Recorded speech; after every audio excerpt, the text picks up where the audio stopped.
Chapter 1. Into the Primitive. Old longing's nomadic leap, chafing at custom's chain, again from its brumal sleep wakens the ferine strain. Buck did not read the newspapers, or he would have known that trouble was brewing, not alone for himself, but for every tidewater dog, strong of muscle, with warm, long hair, from Puget Sound to San Diego. Because men, groping in the Arctic darkness, had found a yellow metal, and because steamship and transportation companies were booming the find, thousands of men were rushing into the Northland. These men wanted dogs, and the dogs they wanted were heavy dogs, with strong muscles by which to toil, and furry coats to protect them from the frost. Buck lived at a big house in the sun-kissed Santa Clara Valley. Judge Miller's place it was called. It stood back from the road, half hidden among the trees, through which glimpses could be caught of the wide, cool veranda that ran around its four sides. The house was approached by a gravelled driveway, which wound about through wide spreading lawns and under the interlacing boughs of tall poplars. At the rear, things were on even a more spacious scale than at the front. There were great stables, where a dozen grooms and boys held forth, rows of vine-clad servants' cottages, an endless and orderly array of outhouses, long grape arbors, green pastures, orchards, and berry patches. Then there was the pumping plant for the artesian well, and the big cement tank, where Judge Miller's boys took their morning plunge and kept cool in the hot afternoon. And over this great domain Buck ruled. Here he was born, and here he had lived the 4 years of his life. It was true there were other dogs. There could not but be other dogs on so vast a place, but they did not count. They came and went, resided in the populous kennels, or lived obscurely in the recesses of the house after the fashion of Toots, the Japanese pug, or Isabel, the Mexican hairless. Strange creatures that rarely put nose out of doors, or set foot to ground. On the other hand, there were the fox terriers, a score of them at least, who yelped fearful promises at Toots and Isabel, looking out of the windows at them, and protected by a legion of housemaids armed with brooms and mops. But Buck was neither house dog nor kennel dog. The whole realm was his. He plunged into the swimming tank, or went hunting with the judge's sons. He escorted Molly and Alice, the judge's daughters, on long twilight or early morning rambles. On wintry nights he lay at the judge's feet before the roaring library fire. He carried the judge's grandsons on his back, or rolled them in the grass, and guarded their footsteps through wild adventures down to the fountain in the stable yard, and even beyond, where the paddocks were, and the berry patches. Among the terriers he stalked imperiously, and Toots and Isabel he utterly ignored, for he was king over all creeping, crawling, flying things of Judge Miller's place, humans included. His father, Elmo, a huge St. Bernard, had been the judge's inseparable companion, and Buck bid fair to follow in the way of his father. He was not so large, he weighed only 140 pounds, for his mother, Shep, had been a Scotch shepherd dog. Nevertheless, 140 pounds, to which was added the dignity that comes of good living and universal respect, enabled him to carry himself in right royal fashion. During the 4 years since his puppyhood, he had lived the life of a sated aristocrat. He had a fine pride in himself, was even a trifle egotistical, as country gentlemen sometimes become because of their insular situation. But he had saved himself by not becoming a mere pampered house dog. Hunting and kindred outdoor delights had kept down the fat and hardened his muscles, and to him, as to the cold tubbing races, the love of water had been a tonic and a health preserver. And this was the manner of dog Buck was in the fall of 1897, when the Klondike strike dragged men from all the world into the frozen north. But Buck did not read the newspapers, and he did not know that Manuel, one of the gardener's helpers, was an undesirable acquaintance. Manuel had one besetting sin. He loved to play Chinese lottery. Also, in his gambling, he had one besetting weakness. faith in a system, and this made his damnation certain. For to play a system requires money, while the wages of a gardener's helper do not lap over the needs of a wife and numerous progeny. The judge was at a meeting of the Raisin Growers' Association, and the boys were busy organizing an athletic club on the memorable night of Manuel's treachery. No one saw him and Buck go off through the orchard on what Buck imagined was merely a stroll, and with the exception of a solitary man, no one saw them arrive at the little flag station known as College Park. This man talked with Manuel, and money chinked between them. "You might wrap up the goods before you deliver 'em," the stranger said gruffly, and Manuel doubled a piece of stout rope around Buck's neck under the collar. "Twist it and you'll choke him plenty," said Manuel, and the stranger grunted a ready affirmative. Buck had accepted the rope with quiet dignity. To be sure, it was an unwonted performance, but he had learned to trust in men he knew, and to give them credit for a wisdom that outreached his own. But when the ends of the rope were placed in the stranger's hands, he growled menacingly. He had merely intimated his displeasure, in his pride believing that to intimate was to command. But to his surprise the rope tightened around his neck, shutting off his breath. In quick rage he sprang at the man, who met him halfway, grappled him close by the throat, and with a deft twist threw him over on his back. Then the rope tightened mercilessly, while Buck struggled in a fury, his tongue lolling out of his mouth and his great chest panting futilely. Never in all his life had he been so vilely treated, and never in all his life had he been so angry. But his strength ebbed, his eyes glazed, and he knew nothing when the train was flagged and the two men threw him into the baggage car. The next thing he knew, he was dimly aware that his tongue was hurting, and that he was being jolted along in some kind of conveyance. The hoarse shriek of a locomotive whistling a crossing told him where he was. He had travelled too often with the judge not to know the sensation of riding in a baggage car. He opened his eyes, and into them came the unbridled anger of a kidnapped king. The man sprang for his throat, but Buck was too quick for him. His jaws closed on the hand, nor did they relax till his senses were choked out of him once more.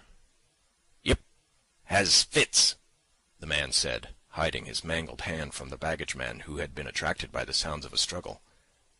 "I'm taking 'em up for the boss to Frisco. A crack dog doctor there thinks he can cure 'em."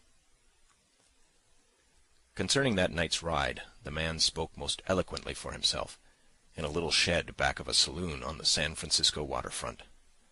"All I get is 50 for it," he grumbled, "and I wouldn't do it over for 1,000 cold cash." His hand was wrapped in a bloody handkerchief, and the right trouser leg was ripped from knee to ankle. "How much did the other mug get?" the saloon-keeper demanded. 100, was the reply. "Wouldn't take a sou less, so help me." "That makes 150, the saloon-keeper calculated. "And he's worth it, or I'm a squarehead." The kidnapper undid the bloody wrappings and looked at his lacerated hand. "If I don't get the hydrophoby—" "It'll be because you was born to hang," laughed the saloon-keeper. "Here, lend me a hand before you pull your freight," he added. Dazed, suffering intolerable pain from throat and tongue, with the life half throttled out of him, Buck attempted to face his tormentors. But he was thrown down and choked repeatedly, till they succeeded in filing the heavy brass collar from off his neck. Then the rope was removed, and he was flung into a cage-like crate. There he lay for the remainder of the weary night, nursing his wrath and wounded pride. He could not understand what it all meant. What did they want with him, these strange men? Why were they keeping him pent up in this narrow crate? He did not know why, but he felt oppressed by the vague sense of impending calamity. Several times during the night he sprang to his feet when the shed door rattled open, expecting to see the judge, or the boys at least. But each time it was the bulging face of the saloon-keeper that peered in at him by the sickly light of a tallow candle. And each time the joyful bark that had trembled in Buck's throat was twisted into a savage growl. But the saloon-keeper let him alone, and in the morning 4 men entered and picked up the crate. More tormentors, Buck decided. for they were evil-looking creatures, ragged and unkempt, and he stormed and raged at them through the bars. They only laughed and poked sticks at him, which he promptly assailed with his teeth, till he realized that was what they wanted, whereupon he lay down sullenly and allowed the crate to be lifted into a wagon. Then he and the crate in which he was imprisoned began a passage through many hands. Clerks in the express office took charge of him. He was carted about in another wagon. A truck carried him, with an assortment of boxes and parcels, upon a ferry steamer. He was trucked off the steamer into a great railway depot, and finally he was deposited in an express car.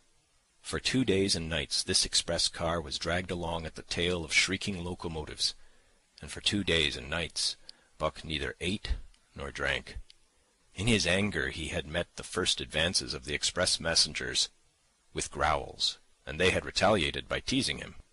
When he flung himself against the bars, quivering and frothing, they laughed at him and taunted him. They growled and barked like detestable dogs, mewed and flapped their arms and crowed. It was all very silly, he knew, but therefore the more outrage to his dignity, and his anger waxed and waxed. He did not mind the hunger so much, but the lack of water caused him severe suffering, and fanned his wrath to fever pitch. For that matter, high-strung and finely sensitive, the ill treatment had flung him into a fever, which was fed by the inflammation of his parched and swollen throat and tongue. He was glad for one thing. The rope was off his neck. That had given them an unfair advantage, but now that it was off, he would show them. They would never get another rope around his neck. Upon that he was resolved. For 2 days and nights he neither ate nor drank, and during those 2 days and nights of torment he accumulated a fund of wrath that boded ill for whoever first fell foul of him. His eyes turned bloodshot, and he was metamorphosed into a raging fiend. So changed was he that the judge himself would not have recognized him, and the express messengers breathed with relief when they bundled him off the train at Seattle. 4 men gingerly carried the crate from the wagon into a small, high-walled backyard. A stout man, with a red sweater that sagged generously at the neck, came out and signed the book for the driver. That was the man, Buck divined, the next tormentor, and he hurled himself savagely against the bars. The man smiled grimly, and brought a hatchet and a club. "You ain't going to take 'em out now?" the driver asked. "Sure," the man replied, driving the hatchet into the crate for a pry. There was an instantaneous scattering of the 4 men who had carried it in, and from safe perches on top the wall they prepared to watch the performance. Buck rushed at the splintering wood, sinking his teeth into it, surging and wrestling with it. Wherever the hatchet fell on the outside, he was there on the inside, snarling and growling, as furiously anxious to get out as the man in the red sweater was calmly intent on getting him out. "Now, you red-eyed devil," he said, when he had made an opening sufficient for the passage of Buck's body. At the same time he dropped the hatchet and shifted the club to his right hand. And Buck was truly a red-eyed devil, as he drew himself together for the spring, hair bristling, mouth foaming, a mad glitter in his bloodshot eyes.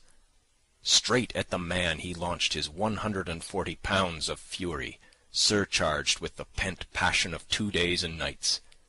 In mid-air, just as his jaws were about to close on the man, he received a shock that checked his body and brought his teeth together with an agonizing clip. He whirled over, fetching the ground on his back and side. He had never been struck by a club in his life, and did not understand. With a snarl that was part bark and more scream, he was again on his feet and launched into the air, and again the shock came, and he was brought crushingly to the ground. This time he was aware that it was the club, but his madness knew no caution. 12 times he charged, and as often the club broke the charge and smashed him down. After a particularly fierce blow, he crawled to his feet, too dazed to rush. He staggered limply about, the blood flowing from nose and mouth and ears, his beautiful coat sprayed and flecked with bloody slaver. Then the man advanced, and deliberately dealt him a frightful blow on the nose. All the pain he had endured was as nothing compared with the exquisite agony of this. With a roar that was almost lion-like in its ferocity, he again hurled himself at the man. But the man, shifting the club from right to left, coolly caught him by the underjaw, at the same time wrenching downward and backward. Buck described a complete circle in the air, and half of another, then crashed to the ground on his head and chest. For the last time he rushed. The man struck the shrewd blow he had purposely withheld for so long, and Buck crumpled up and went down, knocked utterly senseless. "He's no slouch at dog-breaking, that's what I say," one of the men on the walls cried enthusiastically. "Druther break cases any day, and twice on Sunday," was the reply of the driver, as he climbed on the wagon and started the horses. Buck's senses came back to him, but not his strength. He lay where he had fallen, and from there he watched the man in the red sweater. "Answers to the name of Buck," the man soliloquized, quoting from the saloon-keeper's letter which had announced the consignment of the crate and contents. "Well, Buck, my boy," he went on in a genial voice, "we've had our little ruction, and the best thing we can do is to let it go at that. You've learned your place, and I know mine. Be a good dog, and all'll go well, and the goose hang high. Be a bad dog, and I'll whale the stuffin' out of you. Understand?" As he spoke, he fearlessly patted the head he had so mercilessly pounded, and though Buck's hair involuntarily bristled at the touch of the hand, he endured it without protest. When the man brought him water, he drank eagerly, and later bolted a generous meal of raw meat, chunk by chunk, from the man's hand. He was beaten. He knew that, but he was not broken. He saw once for all that he stood no chance against a man with a club. He had learned the lesson, and in all his afterlife he never forgot it. That club was a revelation. It was his introduction to the reign of primitive law, and he met the introduction halfway. The facts of life took on a fiercer aspect, and while he faced that aspect uncowed, he faced it with all the latent cunning of his nature aroused. As the days went by, other dogs came, in crates and at the ends of ropes, some docilely, and some raging and roaring as he had come, and, one and all, he watched them pass under the dominion of the man in the red sweater. Again and again, as he looked at each brutal performance, the lesson was driven home to Buck.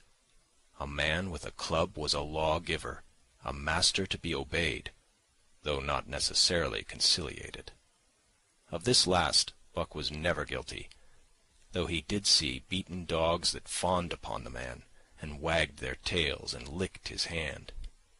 Also, he saw one dog that would neither conciliate nor obey, finally killed in the struggle for mastery. Now and again men came, strangers, who talked excitedly, wheedlingly, and in all kinds of fashions to the man in the red sweater. And at such times that money passed between them, the strangers took one or more of the dogs away with them. Buck wondered where they went, for they never came back, but the fear of the future was strong upon him, and he was glad each time when he was not selected. Yet his time came, in the end, in the form of a little weazened man, who spat broken English, and many strange and uncouth exclamations which Buck could not understand. "Sacredam!" he cried, when his eyes lit upon Buck. "That one damn bully dog, eh? How much?" "300, and a present at that," was the prompt reply of the man in the red sweater. "And seem it's government money. You ain't got no kick comin', eh, Perrault?" Perrault grinned. Considering that the price of dogs had been boomed skyward by the unwonted demand, it was not an unfair sum for so fine an animal. The Canadian government would be no loser, nor would its despatches travel the slower. Perrault knew dogs, and when he looked at Buck, he knew that he was 1 in 1,000. 1 in 10,000, he commented mentally.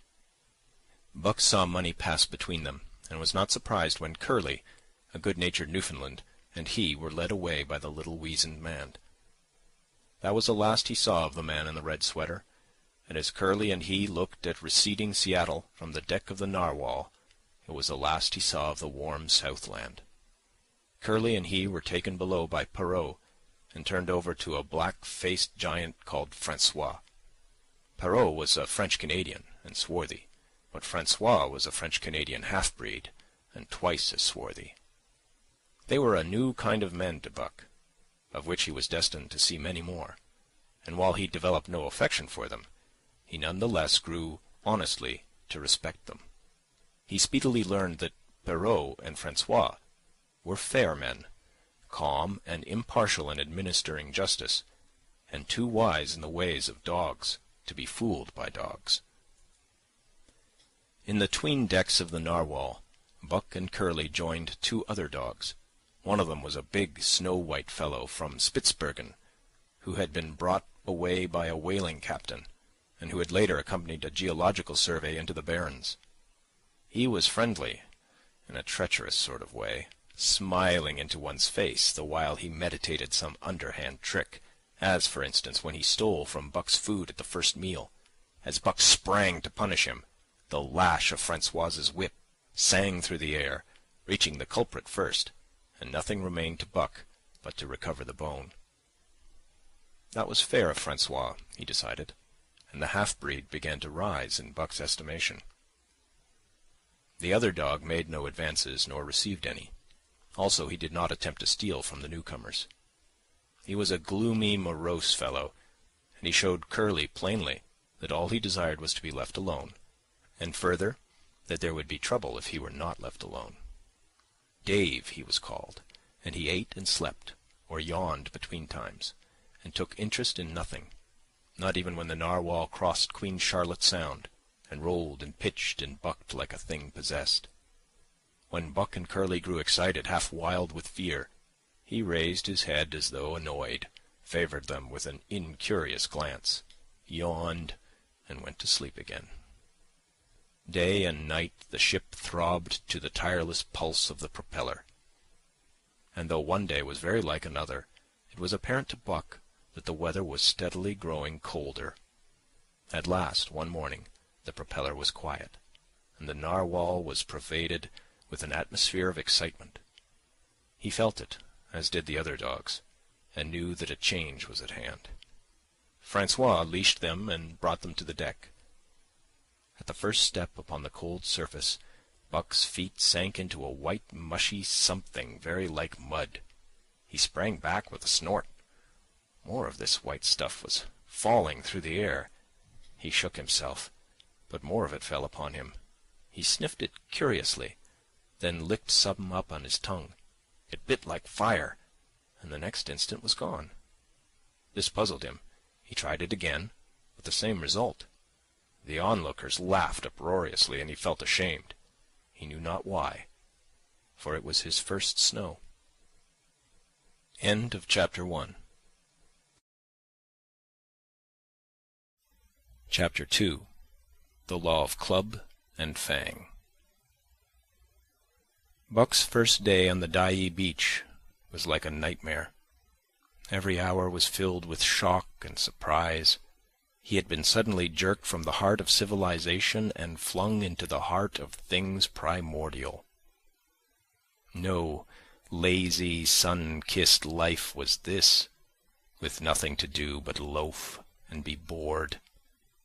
Here was neither peace, nor rest, nor a moment's safety. All was confusion and action, and every moment life and limb were in peril. There was imperative need to be constantly alert, for these dogs and men were not town dogs and men. They were savages, all of them, who knew no law but the law of club and fang. He had never seen dogs fight as these wolfish creatures fought, and his first experience taught him an unforgettable lesson. It is true it was a vicarious experience, else he would not have lived to profit by it. Curly was the victim.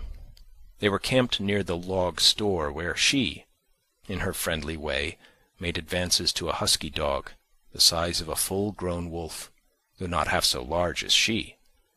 There was no warning, only a leap in like a flash, a metallic clip of teeth, a leap out equally swift, and Curly's face was ripped open from eye to jaw. It was the wolf manner of fighting, to strike and leap away. But there was more to it than this. 30 or 40 huskies ran to the spot and surrounded the combatants in an intent and silent circle. Buck did not comprehend that silent intentness, nor the eager way with which they were licking their chops. Curly rushed her antagonist, who struck again and leaped aside. He met her next rush with his chest, in a peculiar fashion that tumbled her off her feet. She never regained them. This was what the onlooking huskies had been waiting for. They closed in upon her, snarling and yelping, and she was buried, screaming with agony, beneath the bristling mass of bodies. So sudden was it, and so unexpected, that Buck was taken aback.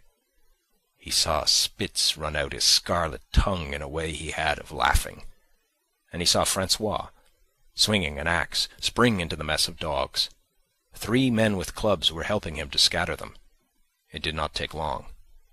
2 minutes from the time Curly went down, the last of her assailants were clubbed off. But she lay there, limp and lifeless, in the bloody, trampled snow, almost literally torn to pieces, the swart half-breed standing over her and cursing horribly. The scene often came back to Buck, to trouble him in his sleep. So that was the way. No fair play.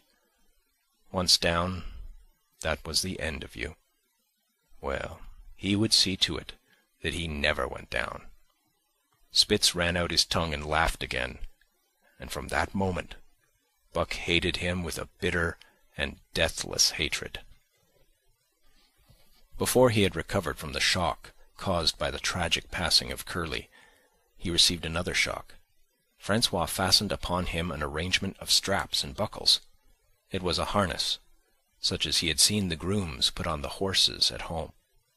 And as he had seen horses work, so he was set to work, hauling Francois on a sled to the forest that fringed the valley, and returning with a load of firewood. Though his dignity was sorely hurt by thus being made a draft animal, he was too wise to rebel. He buckled down with a will and did his best, though it was all new and strange.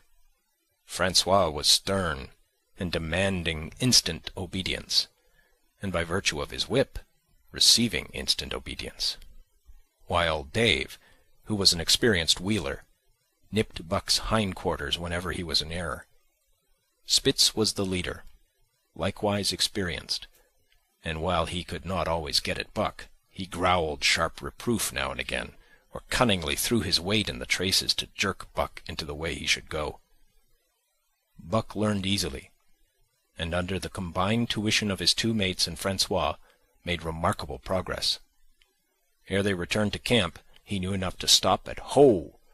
and to go ahead at "Mush!", to swing wide on the bends, and to keep clear of the wheeler when the loaded sled shot downhill at their heels. "Très bien, good dogs," Francois told Perrault.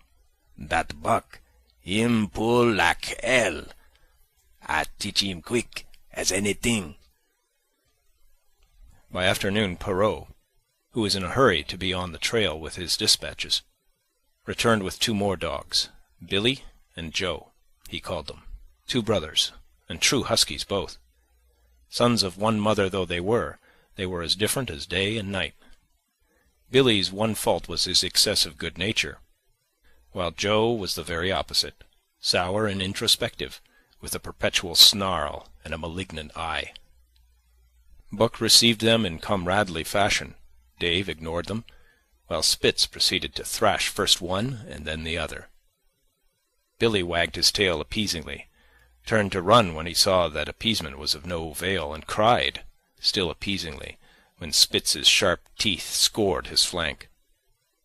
But no matter how Spitz circled, Joe whirled around on his heels to face him, mane bristling, ears laid back, lips writhing and snarling, jaws clipping together as fast as he could snap, and eyes diabolically gleaming, the incarnation of belligerent fear.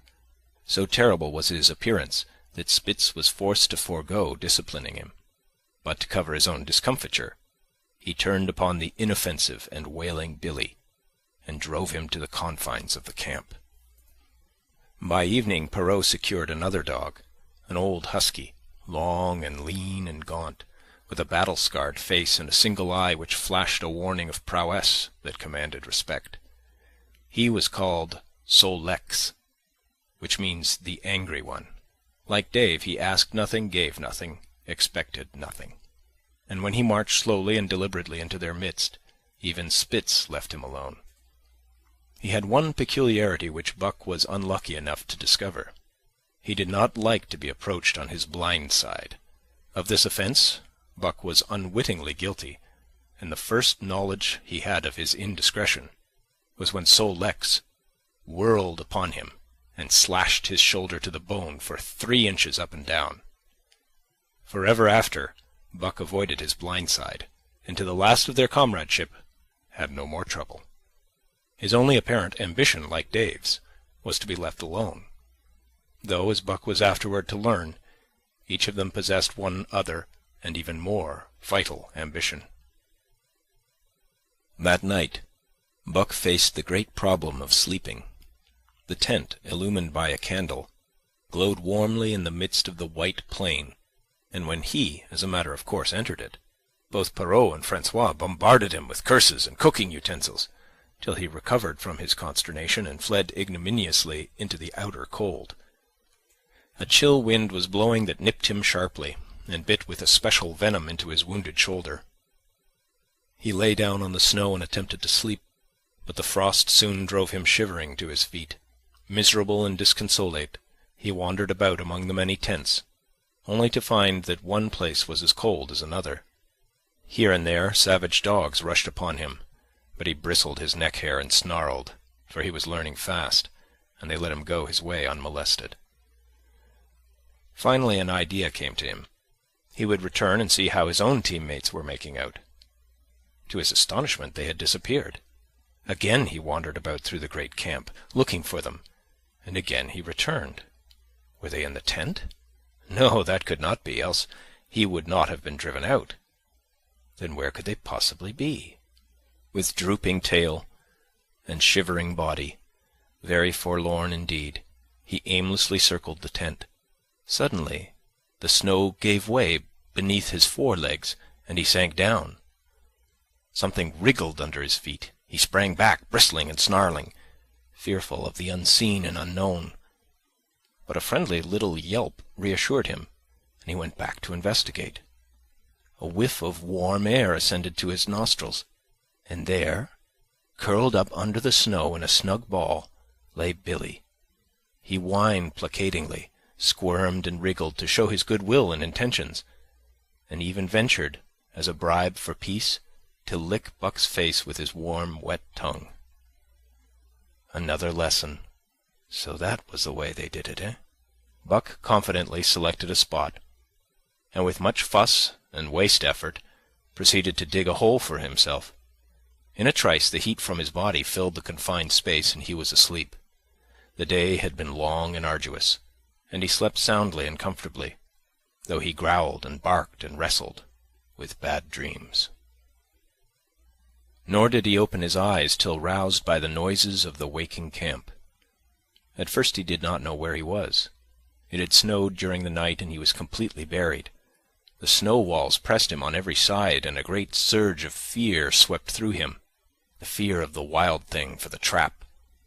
It was a token that he was harking back through his own life to the lives of his forebears, for he was a civilized dog, an unduly civilized dog, and of his own experience knew no trap, and so could not of himself fear it.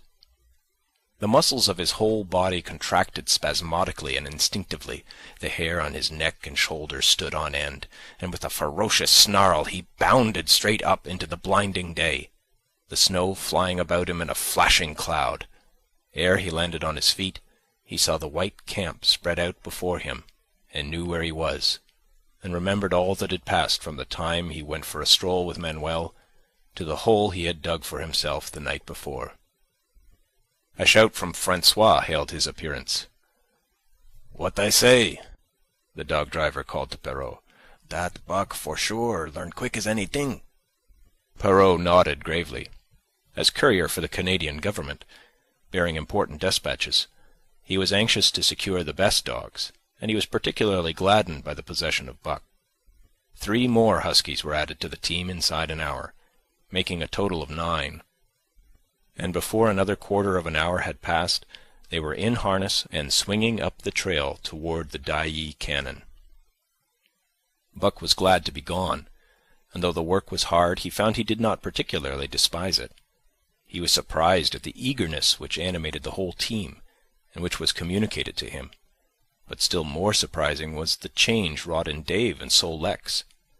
They were new dogs, utterly transformed by the harness. All passiveness and unconcern had dropped from them.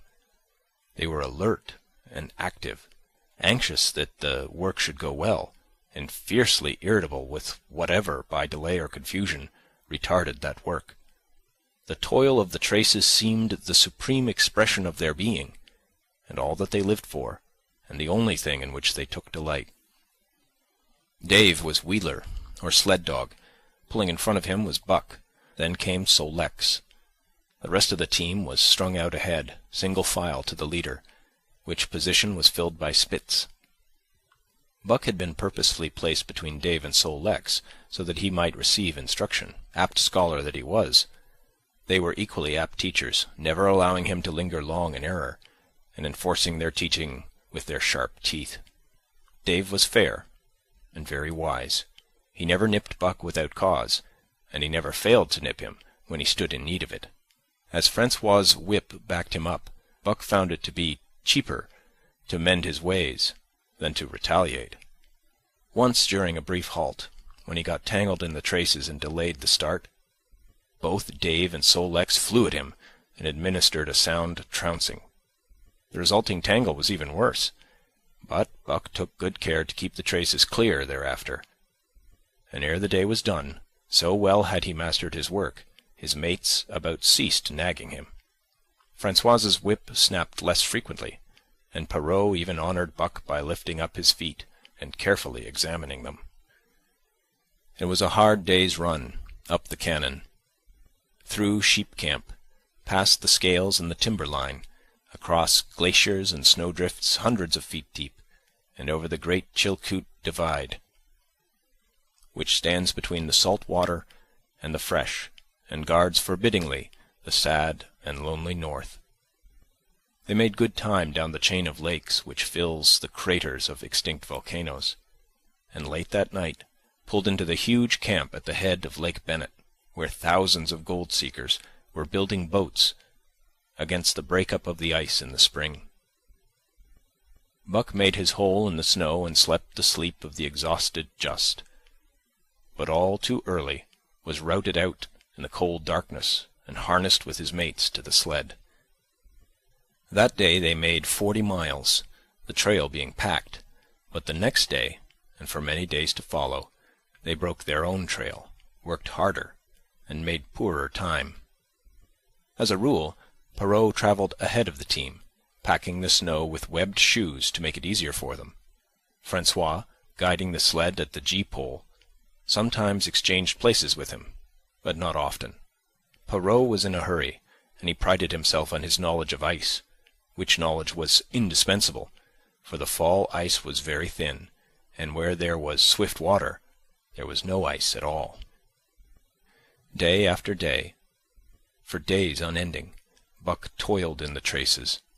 Always they broke camp in the dark, and the first grey of dawn found them hitting the trail with fresh miles reeled off behind them. And always they pitched camp after dark, eating their bit of fish and crawling to sleep into the snow.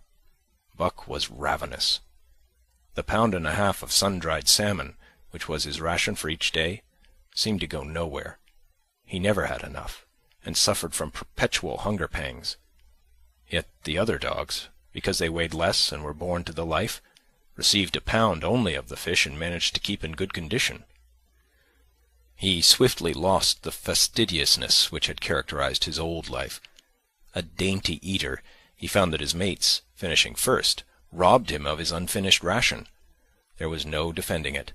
While he was fighting off 2 or 3, it was disappearing down the throats of the others. To remedy this, he ate as fast as they, and so greatly did hunger compel him, he was not above taking what did not belong to him. He watched and learned. When he saw Pike, one of the new dogs, a clever malingerer and thief, slyly steal a slice of bacon when Perrault's back was turned, he duplicated the performance the following day, getting away with the whole chunk. A great uproar was raised, but he was unsuspected. While Dub, an awkward blunderer who was always getting caught, was punished for Buck's misdeed. This first theft marked Buck as fit to survive in the hostile Northland environment. It marked his adaptability, his capacity to adjust himself to changing conditions, the lack of which would have meant swift and terrible death. It marked further the decay, or going to pieces, of his moral nature, a vain thing and a handicap in the ruthless struggle for existence.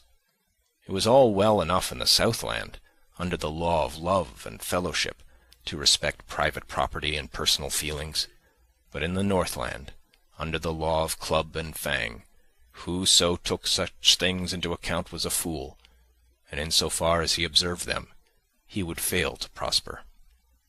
Not that Buck reasoned it out. He was fit, that was all, and unconsciously he accommodated himself to the new mode of life. All his days, no matter what the odds, he had never run from a fight. But the club of the man in the red sweater had beaten into him a more fundamental and primitive code. Civilized, he could have died for a moral consideration, say the defense of Judge Miller's riding whip.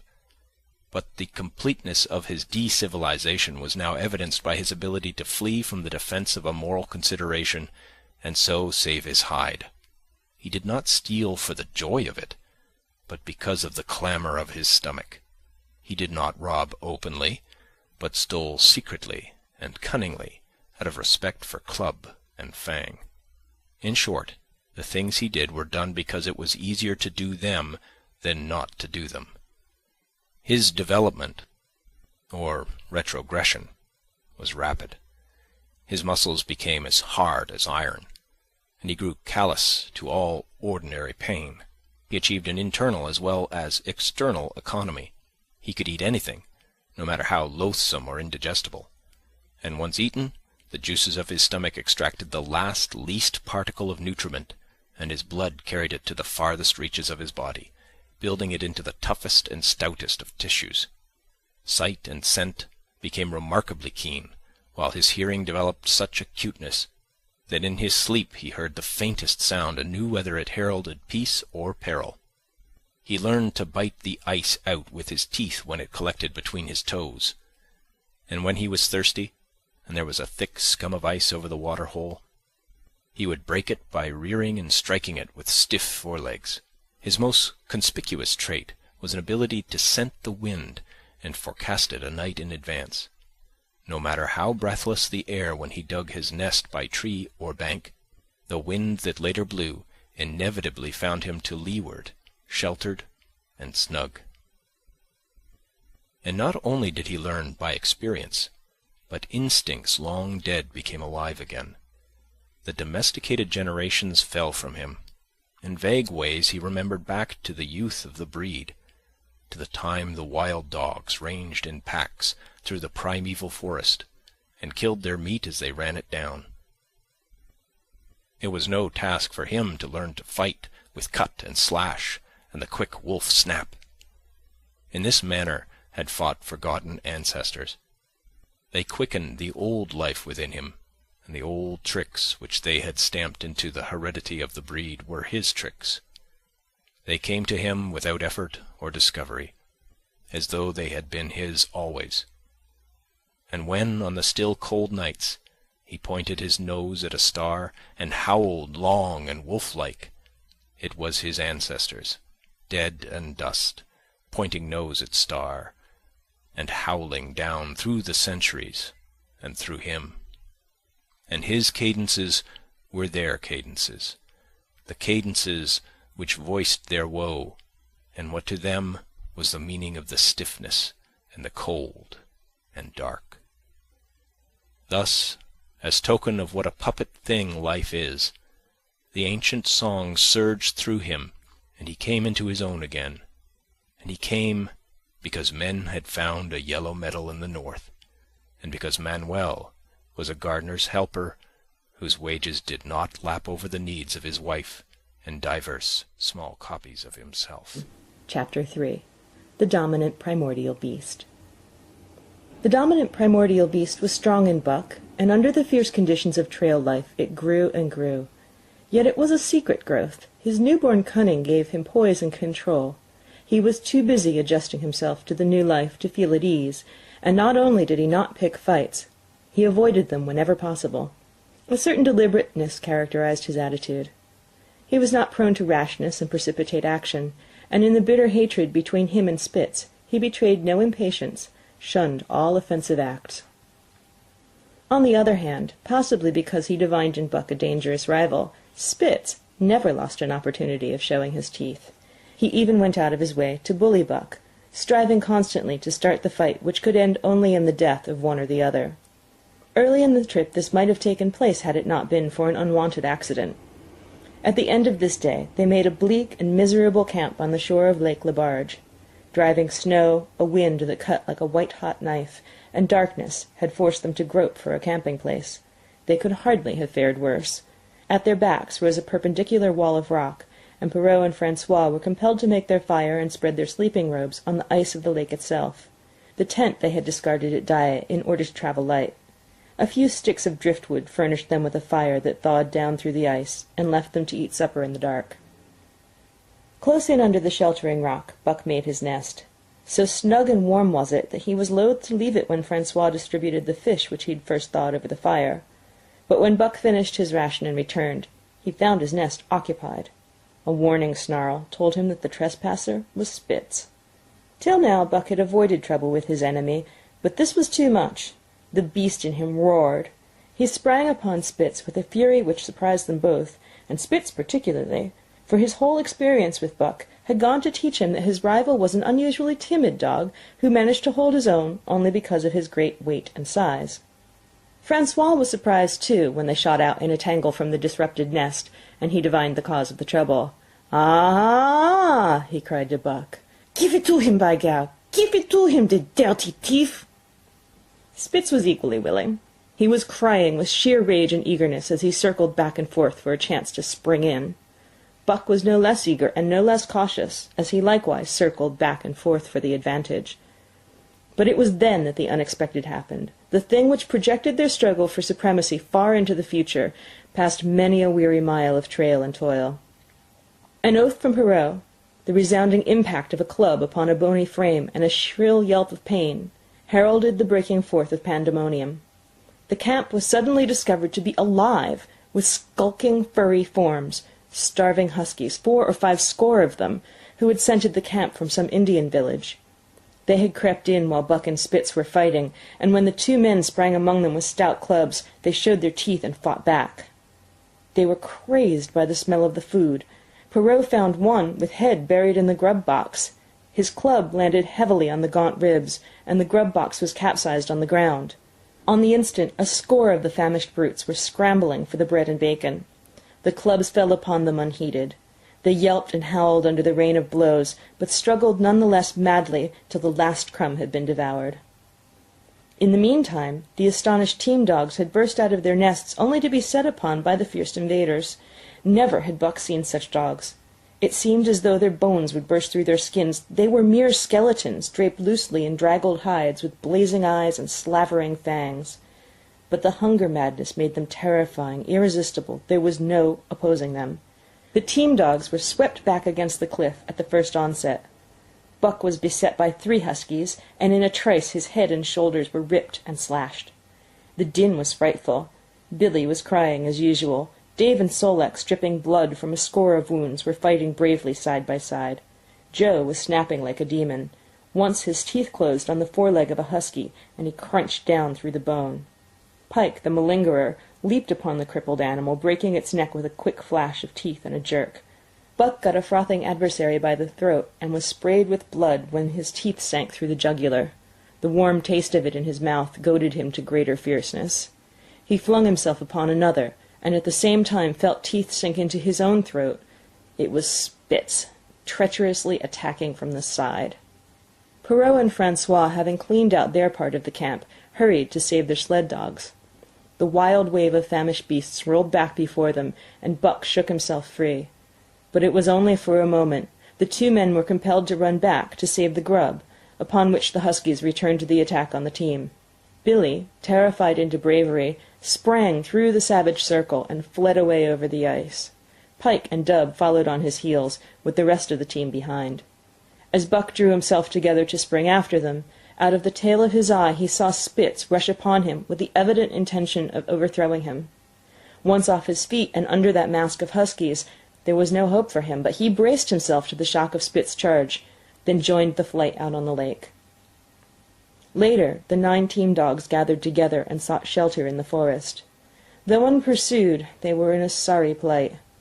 There was not one who was not wounded in 4 or 5 places, while some were wounded grievously. Dub was badly injured in a hind leg. Dolly, the last husky added to the team at Daya, had a badly torn throat. Joe had lost an eye, while Billy the good-natured, with an ear chewed and rent to ribbons, cried and whimpered throughout the night. At daybreak they limped warily back to camp, to find the marauders gone and the 2 men in bad tempers. Fully half their grub supply was gone. The huskies had chewed through the sled lashings and the canvas coverings. In fact, nothing, no matter how remotely eatable, had escaped them. They had eaten a pair of Perrault's moose-hide moccasins, chunks out of the leather traces, and even 2 feet of lash from the end of Francois's whip. He broke from a mournful contemplation of it, to look over his wounded dogs. "Ah, my friends," he said softly, "maybe it make you mad dog, those many bites. Maybe all mad dog. Sacre dame! What you think, eh, Perrault?" The courier shook his head dubiously. With 400 miles of trail still between him and Dawson, he could ill afford to have madness break out among his dogs. 2 hours of cursing and exertion got the harnesses into shape, and the wound-stiffened team was under way, struggling painfully over the hardest part of the trail they had yet encountered, and for that matter, the hardest between them and Dawson. The 30-mile river was wide open. Its wild water defied the frost, and it was in the eddies only and in the quiet places that the ice held at all. 6 days of exhausting toil were required to cover those 30 terrible miles. And terrible they were, for every foot of them was accomplished at the risk of life to dog and man. A dozen times Perrault, nosing the way, broke through the ice bridges, being saved by the long pole he carried, which he so held that it fell each time across the hole made by his body. But a cold snap was on, the thermometer registering 50 below zero, and each time he broke through, he was compelled for very life to build a fire and dry his garments. Nothing daunted him, and it was because nothing daunted him that he had been chosen for government courier. He took all manner of risks, resolutely thrusting his little weazened face into the frost, and struggling on from dim dawn to dark. He skirted the frowning shores on rim ice that bent and crackled underfoot, and upon which they dared not halt. Once the sled broke through with Dave and Buck, and they were half frozen and all but drowned by the time they were dragged out. The usual fire was necessary to save them. They were coated solidly with ice, and the 2 men kept them on the run around the fire, sweating and thawing so close that they were singed by the flames.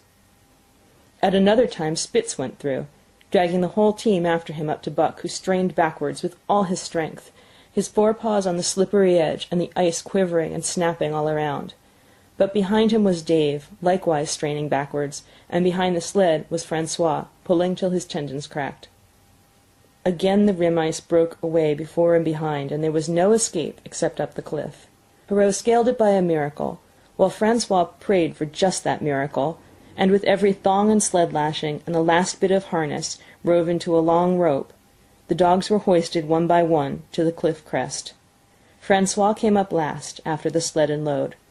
Then came the search for a place to descend, which descent was ultimately made by the aid of a rope, and night found them back on the river, with a quarter of a mile to the day's credit. By the time they made Hootalinqua and good ice, Buck was played out. The rest of the dogs were in like condition, but Perrault, to make up lost time, pushed them late and early. The first day they covered 35 miles to the Big Salmon. The next day 35 more to the Little Salmon. The third day 40 miles, which brought them well up toward Five Fingers. Buck's feet were not so compact and hard as the feet of the huskies.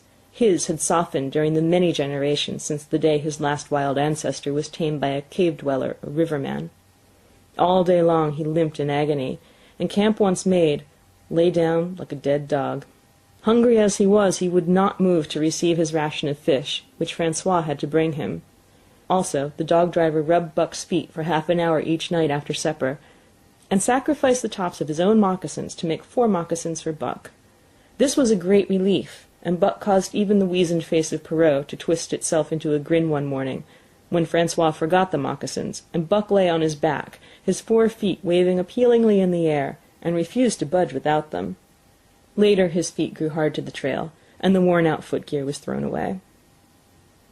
At the Pelly one morning, as they were harnessing up, Dolly, who'd never been conspicuous for anything, went suddenly mad. She announced her condition by a long, heartbreaking wolf howl that sent every dog bristling with fear, then sprang straight for Buck. He had never seen a dog go mad, nor did he have any reason to fear madness, yet he knew that here was horror, and he fled away from it in a panic.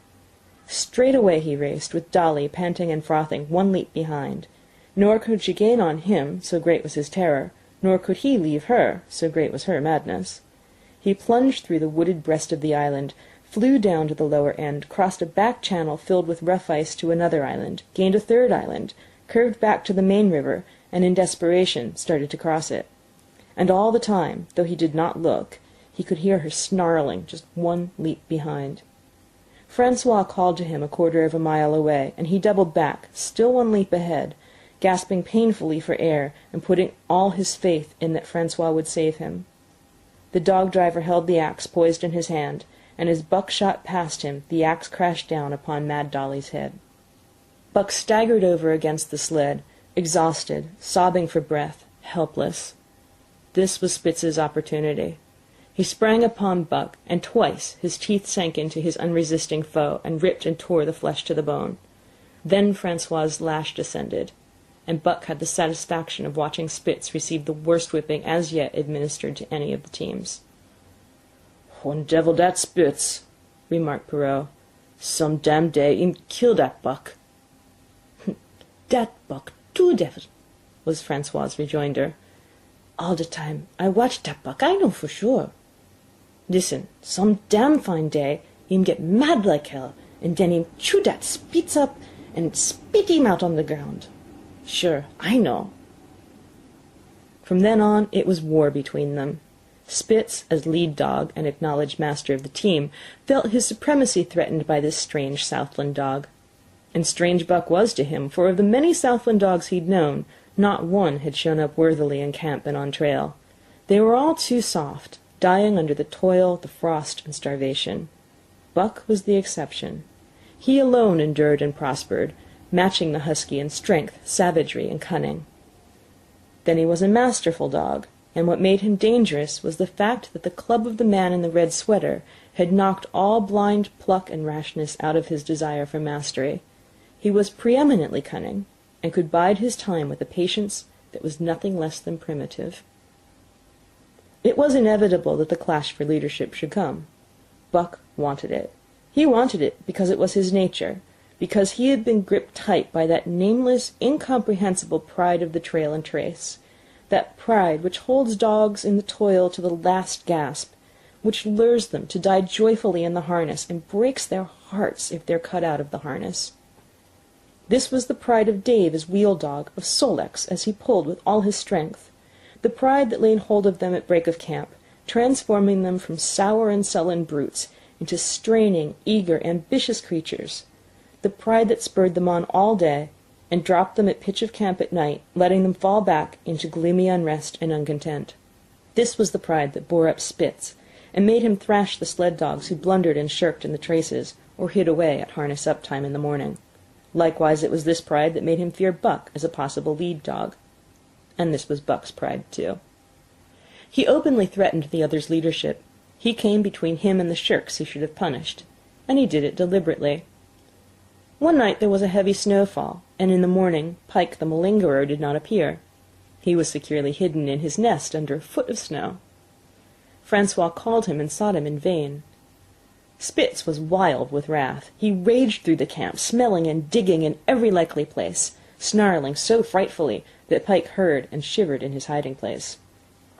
But when he was at last unearthed, and Spitz flew at him to punish him, Buck flew with equal rage in between.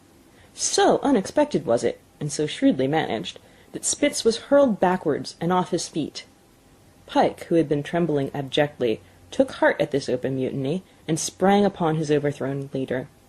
Buck, to whom fair play was a forgotten code, likewise sprang upon Spitz.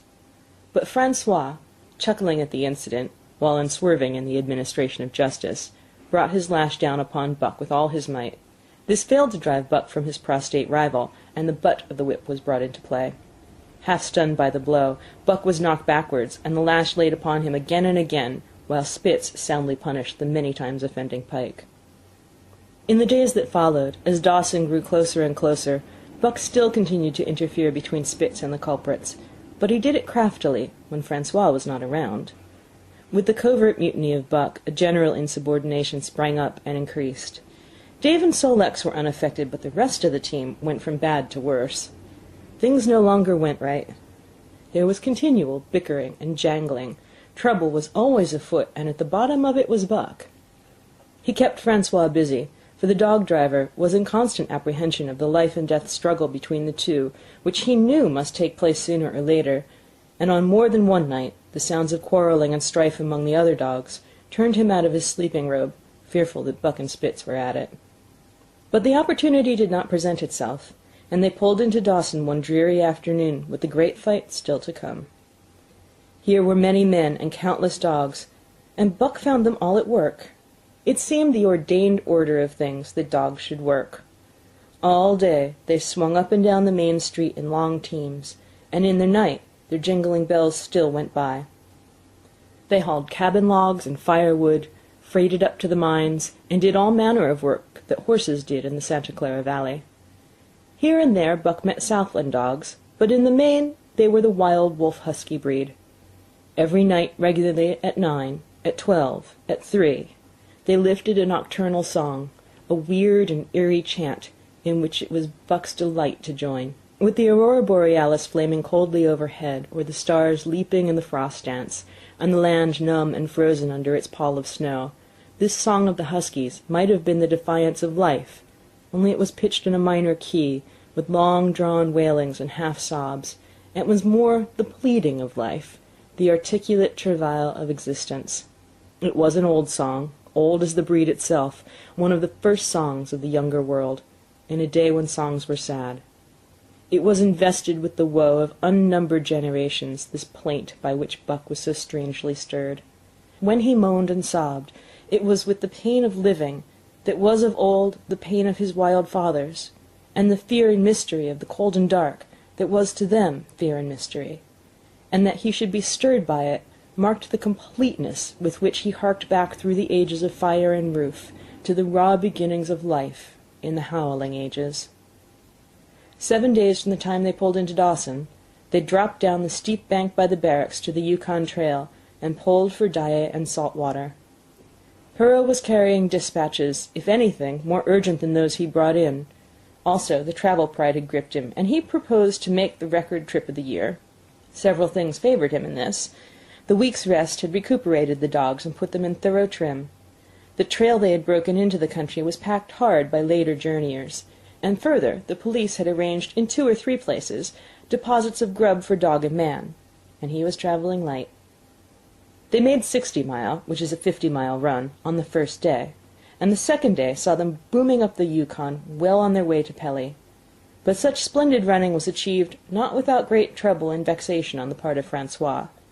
The insidious revolt led by Buck had destroyed the solidarity of the team. It no longer was as one dog leaping in the traces. The encouragement Buck gave the rebels led them into all kinds of petty misdemeanors. No more was Spitz a leader greatly to be feared. The old awe departed, and they grew equal to challenging his authority. Pike robbed him of half a fish one night, and gulped it down under the protection of Buck. Another night, Dub and Joe fought Spitz, and made him forego the punishment they deserved. And even Billy the good-natured was less good-natured, and whined not half so placatingly as in former days. Buck never came near Spitz without snarling and bristling menacingly. In fact, his conduct approached that of a bully, and he was given to swaggering up and down before Spitz's very nose. The breaking down of discipline likewise affected the dogs in their relations with one another. They quarrelled and bickered more than ever among themselves, till at times the camp was a howling bedlam. Dave and Sol-leks alone were unaltered, though they were made irritable by the unending squabbling. Francois swore strange barbarous oaths, and stamped the snow in futile rage, and tore his hair. His lash was always singing among the dogs, but it was of small avail. Directly his back was turned, they were at it again. He backed up Spitz with his whip, while Buck backed up the remainder of the team. Francois knew he was behind all the trouble, and Buck knew he knew, but Buck was too clever ever again to be caught red-handed. He worked faithfully in the harness, for the toil had become a delight to him. Yet it was a greater delight slyly to precipitate a fight amongst his mates and tangle the traces. At the mouth of the Tahkeena, one night after supper, Dub turned up a snowshoe rabbit, blundered it, and missed. In a second the whole team was in full cry. 100 yards away was a camp of Northwest police, with 50 dogs, huskies all, who joined the chase. The rabbit sped down the river, turned off into a small creek, up the frozen bed of which it held steadily. It ran lightly on the surface of the snow, while the dogs ploughed through by main strength. Buck led the pack, 60 strong, around bend after bend, but he could not gain. He lay down low to the race, whining eagerly, his splendid body flashing forward, leap by leap, in the wan white moonlight. And leap by leap, like some pale frost wraith, the snowshoe rabbit flashed on ahead. All that stirring of old instincts, which at stated periods drives men out from the sounding cities to forest and plain to kill things by chemically propelled leaden pellets, the bloodlust, the joy to kill, all this was Buck's, only it was infinitely more intimate. He was ranging at the head of the pack, running the wild thing down, the living meat, to kill with his own teeth and wash his muzzle to the eyes in warm blood. There is an ecstasy that marks the summit of life, and beyond which life cannot rise. And such is the paradox of living. This ecstasy comes when one is most alive, and it comes as a complete forgetfulness that one is alive. This ecstasy, this forgetfulness of living, comes to the artist, caught up and out of himself in a sheet of flame. It comes to the soldier, war-mad on a stricken field and refusing quarter. And it came to Buck, leading the pack, sounding the old wolf cry, straining after the food that was alive, and that fled swiftly before him through the moonlight. He was sounding the deeps of his nature, and the parts of his nature that were deeper than he, going back to the womb of time. He was mastered by the sheer surging of life, the tidal wave of being, the perfect joy of each separate muscle, joint, and sinew, and that it was everything that was not death, that it was aglow and rampant, expressing itself in movement, flying exultantly under the stars and over the face of dead matter that did not move. But Spitz, cold and calculating even in his supreme moods, left the pack and cut across a narrow neck of land where the creek made a long bend around. Buck did not know of this, and as he rounded the bend, the frost wraith of the rabbit still flitting before him, he saw another and larger frost wraith leap from the overhanging bank into the immediate path of the rabbit. It was Spitz. The rabbit could not turn, and as the white teeth broke its back in mid-air, it shrieked as loudly as a stricken man may shriek. At the sound of this, the cry of life plunging down from life's apex in the grip of death, the fall pack at Buck's heels raised a hell's chorus of delight. Buck did not cry out. He did not check himself, but drove in upon Spitz, shoulder to shoulder, so hard that he missed the throat. They rolled over and over in the powdery snow. Spitz gained his feet almost as though he had not been overthrown, slashing Buck down the shoulder and leaping clear.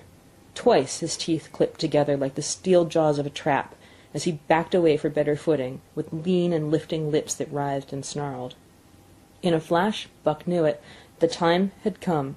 It was to the death. As they circled about, snarling, ears laid back, keenly watchful for the advantage, the scene came to Buck with a sense of familiarity. He seemed to remember it all, the white woods, and the earth and moonlight, and the thrill of battle. Over the whiteness and silence brooded a ghostly calm. There was not the faintest whisper of air. Nothing moved. Not a leaf quivered. The visible breaths of the dogs, rising slowly and lingering in the frosty air. They had made short work of the snowshoe rabbit, those dogs that were ill-tamed wolves, and they were now drawn up in an expectant circle. They too were silent, their eyes only gleaming, and their breaths drifting slowly upward. To Buck it was nothing new or strange, this scene of old time. It was as though it had always been, the wonted way of things. Spitz was a practised fighter. From Spitzenberg through the Arctic and across Canada and the Barrens, he had held his own with all manner of dogs and achieved to mastery over them. Bitter rage was his, but never blind rage. In passion to rend and destroy, he never forgot that his enemy was in like passion to rend and destroy. He never rushed until he was prepared to receive a rush. He never attacked till he had first defended that attack. In vain, Buck strove to sink his teeth in the neck of the big white dog. Wherever his fangs struck for the softer flesh, they were countered by the fangs of Spitz. Fang clashed fang, and lips were cut and bleeding, but Buck could not penetrate his enemy's guard. Then he warmed up, and enveloped Spitz in a whirlwind of rushes. Time and time again he tried for the snow-white throat, where life bubbled near to the surface, and each and every time Spitz slashed him and got away. Then Buck took to rushing, as though for the throat, when suddenly, drawing back his head and curving in from the side, he would drive his shoulder at the shoulder of Spitz, as a ram by which to overthrow him. But instead, Buck's shoulder was slashed down each time, as Spitz leapt lightly away. Spitz was untouched, while Buck was streaming with blood and panting hard. The fight was growing desperate.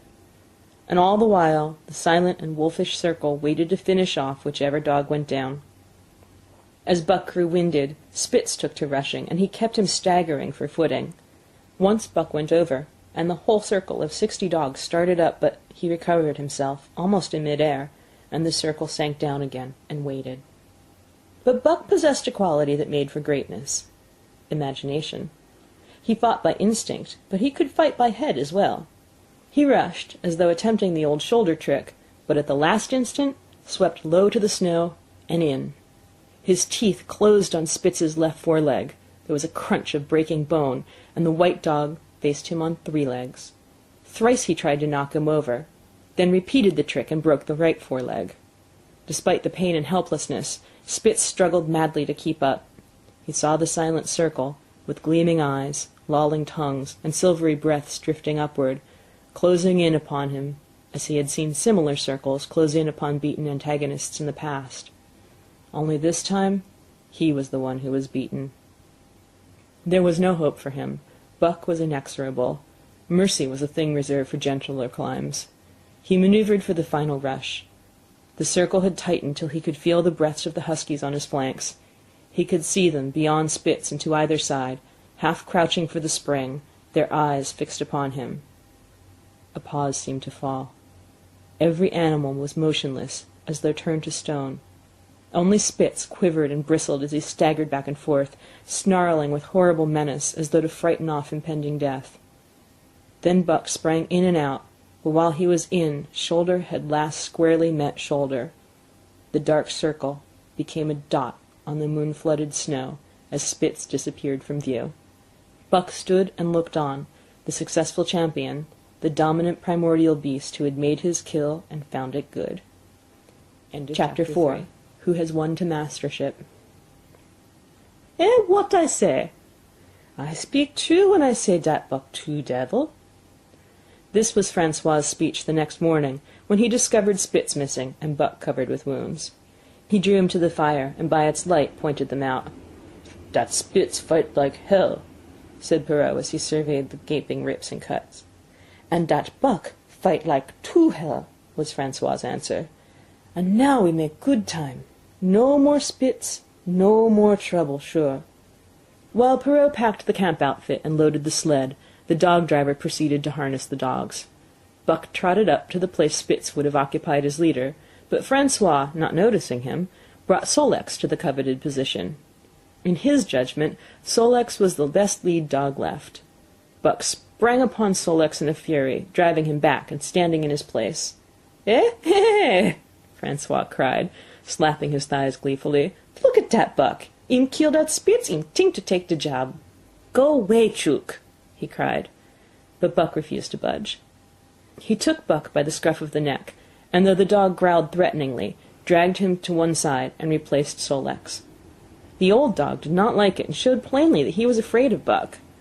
Francois was obdurate, but when he turned his back, Buck again displaced Sol-leks, who was not at all unwilling to go. Francois was angry. "Now, by gar, I fix you!" he cried, coming back with a heavy club in his hand. Buck remembered the man in the red sweater, and retreated slowly, nor did he attempt to charge in when Sol-leks was once more brought forward, but he circled just beyond the range of the club, snarling with bitterness and rage, and while he circled, he watched the club so as to dodge it if thrown by Francois, for he was become wise in the way of clubs. The driver went about his work, and he called to Buck when he was ready to put him in his old place in front of Dave. Buck retreated 2 or 3 steps. Francois followed him up, whereupon he again retreated. After some time of this, Francois threw down the club, thinking that Buck feared a thrashing. But Buck was in open revolt. He wanted not to escape a clubbing, but to have the leadership. It was his by right. He had earned it, and he would not be content with less. Perrault took a hand. Between them, they ran him about for the better part of an hour. They threw clubs at him. He dodged. They cursed him, and his fathers and mothers before him, and all his seed to come after him down to the remotest generation, and every hair on his body and drop of blood in his veins. And he answered curse with snarl, and kept out of their reach. He did not try to run away, but retreated around and around the camp, advertising plainly that when his desire was met he would come in and be good. Francois sat down and scratched his head. Perrault looked at his watch and swore. Time was flying, and they should have been on the trail an hour gone. Francois scratched his head again. He shook it, and grinned sheepishly at the courier, who shrugged his shoulders, in sign that they were beaten. Then Francois went up to where Sol-leks stood, and called to Buck. Buck laughed, as dogs laugh, yet kept his distance.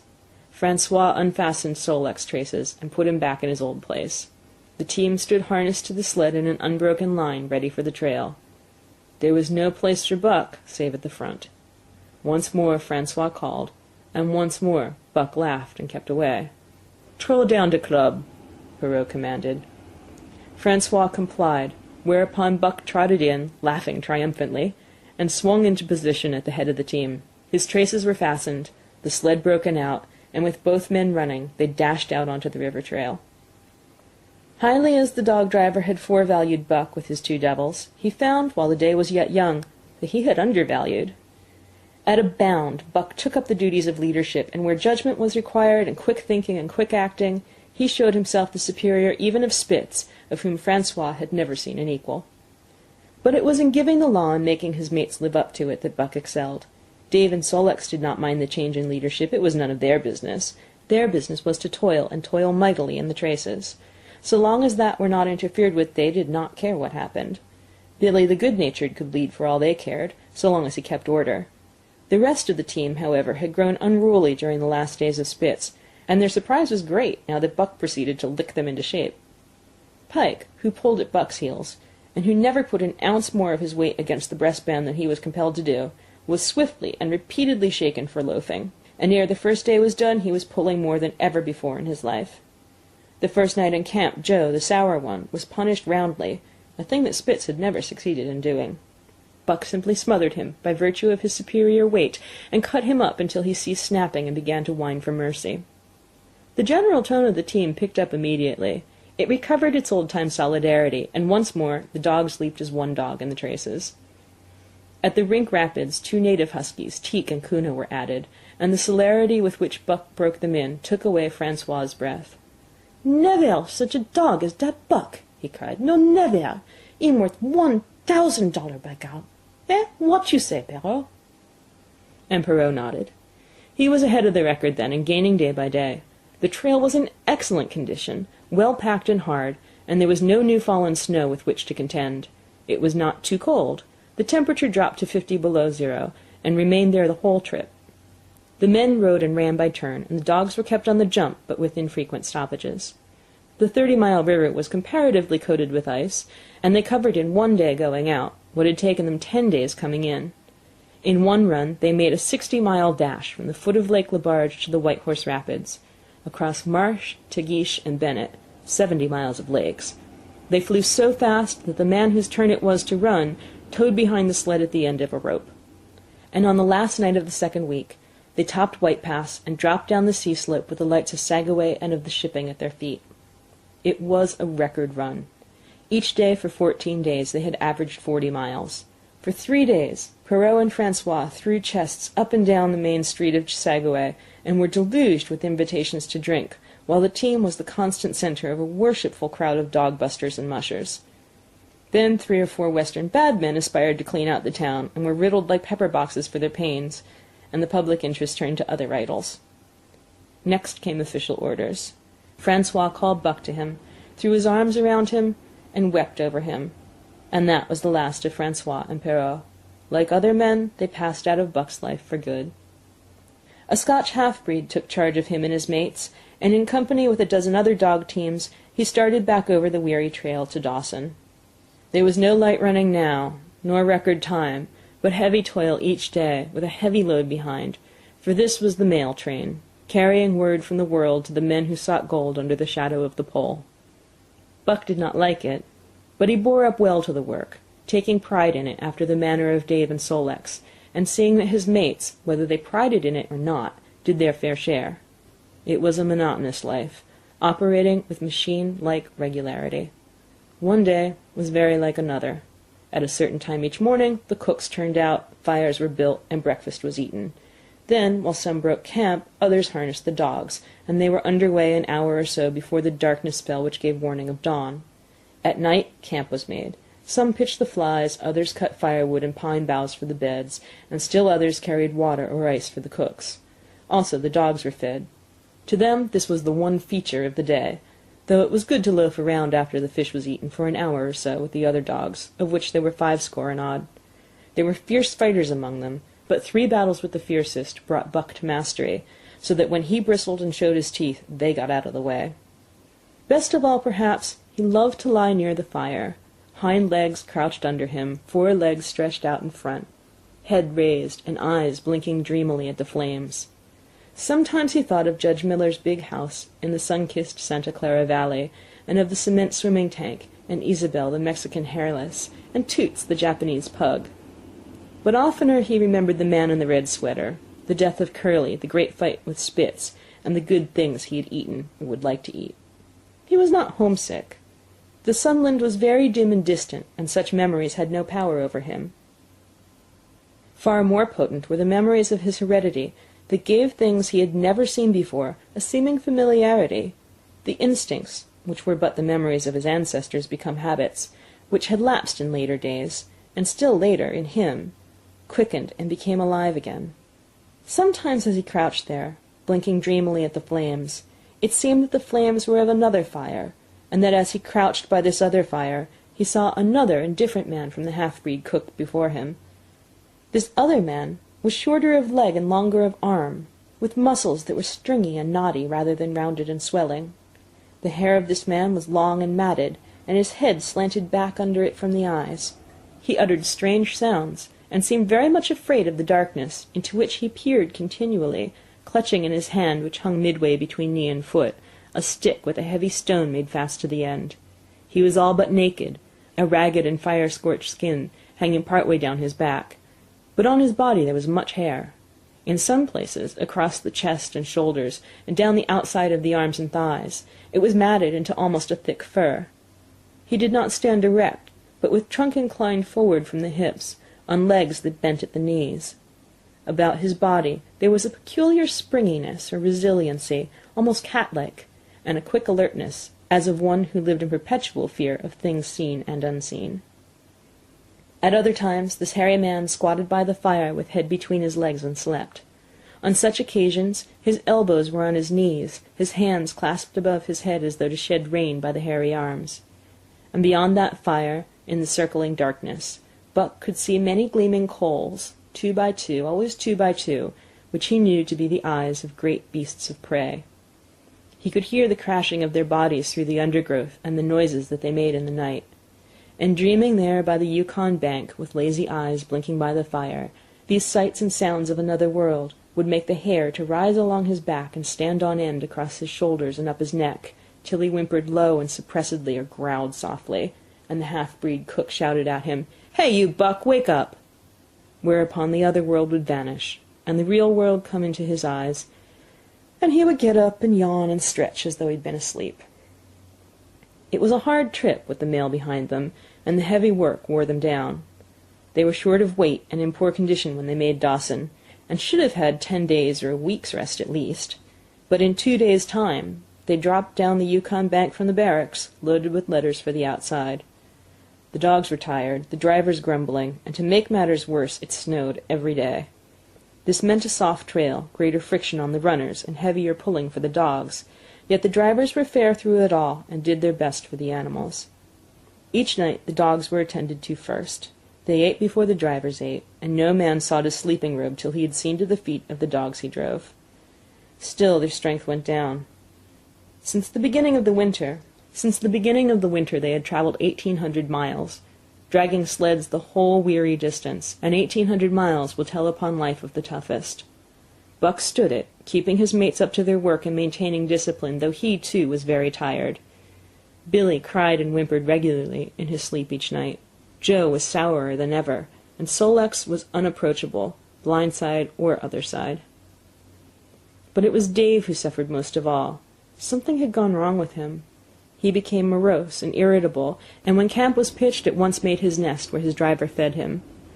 Once out of the harness and down, he did not get on his feet again till harness-up time in the morning.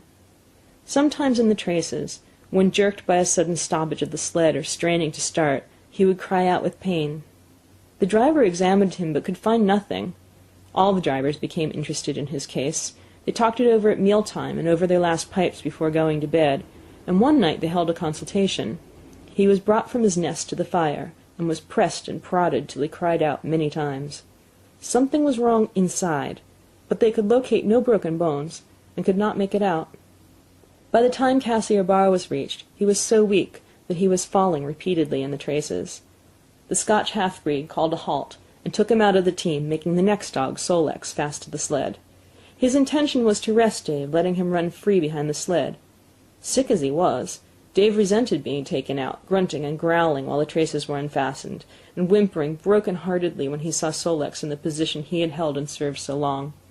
For the pride of trace and trail was his, and sick unto death, he could not bear that another dog should do his work.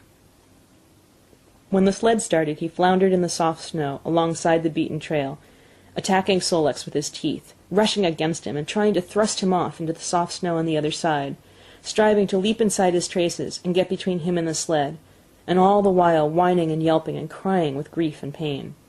The half-breed tried to drive him away with the whip, but he paid no heed to the stinging lash, and the man had not the heart to strike harder. Dave refused to run quietly on the trail behind the sled, where the going was easy, but continued to flounder alongside in the soft snow, where the going was most difficult, till exhausted. Then he fell, and lay where he fell, howling lugubriously as the long train of sleds churned by. With the last remnant of his strength, he managed to stagger along behind till the train made another stop, when he floundered past the sleds to his own, where he stood alongside Sol-leks. His driver lingered a moment to get a light for his pipe from the man behind. Then he returned and started his dogs. They swung out on the trail with remarkable lack of exertion, turned their heads uneasily, and stopped in surprise. The driver was surprised too. The sled had not moved. He called his comrades to witness the sight. Dave had bitten through both of Sol-leks' traces, and was standing directly in front of the sled, in his proper place. He pleaded with his eyes to remain there. The driver was perplexed. His comrades talked of how a dog could break its heart through being denied the work that killed it, and recalled instances they had known where dogs, too old for the toil or injured, had died because they were cut out of the traces.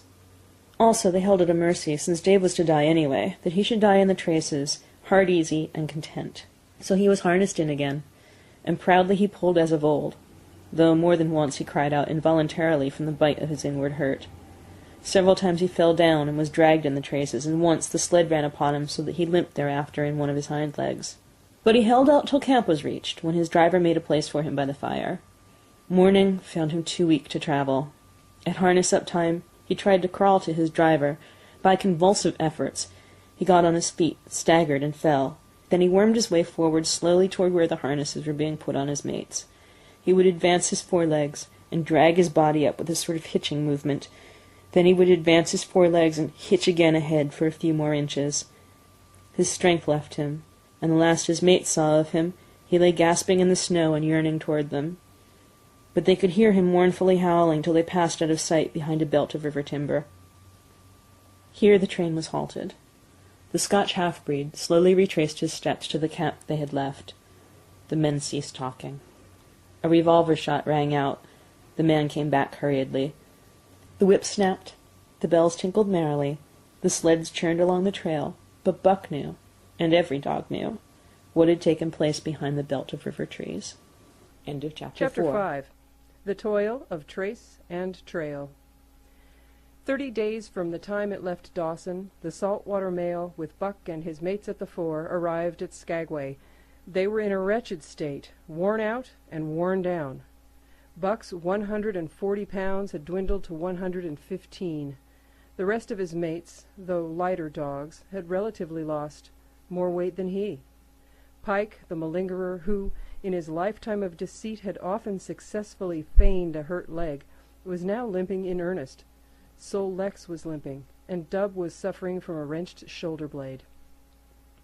They were all terribly footsore. No spring or rebound was left in them.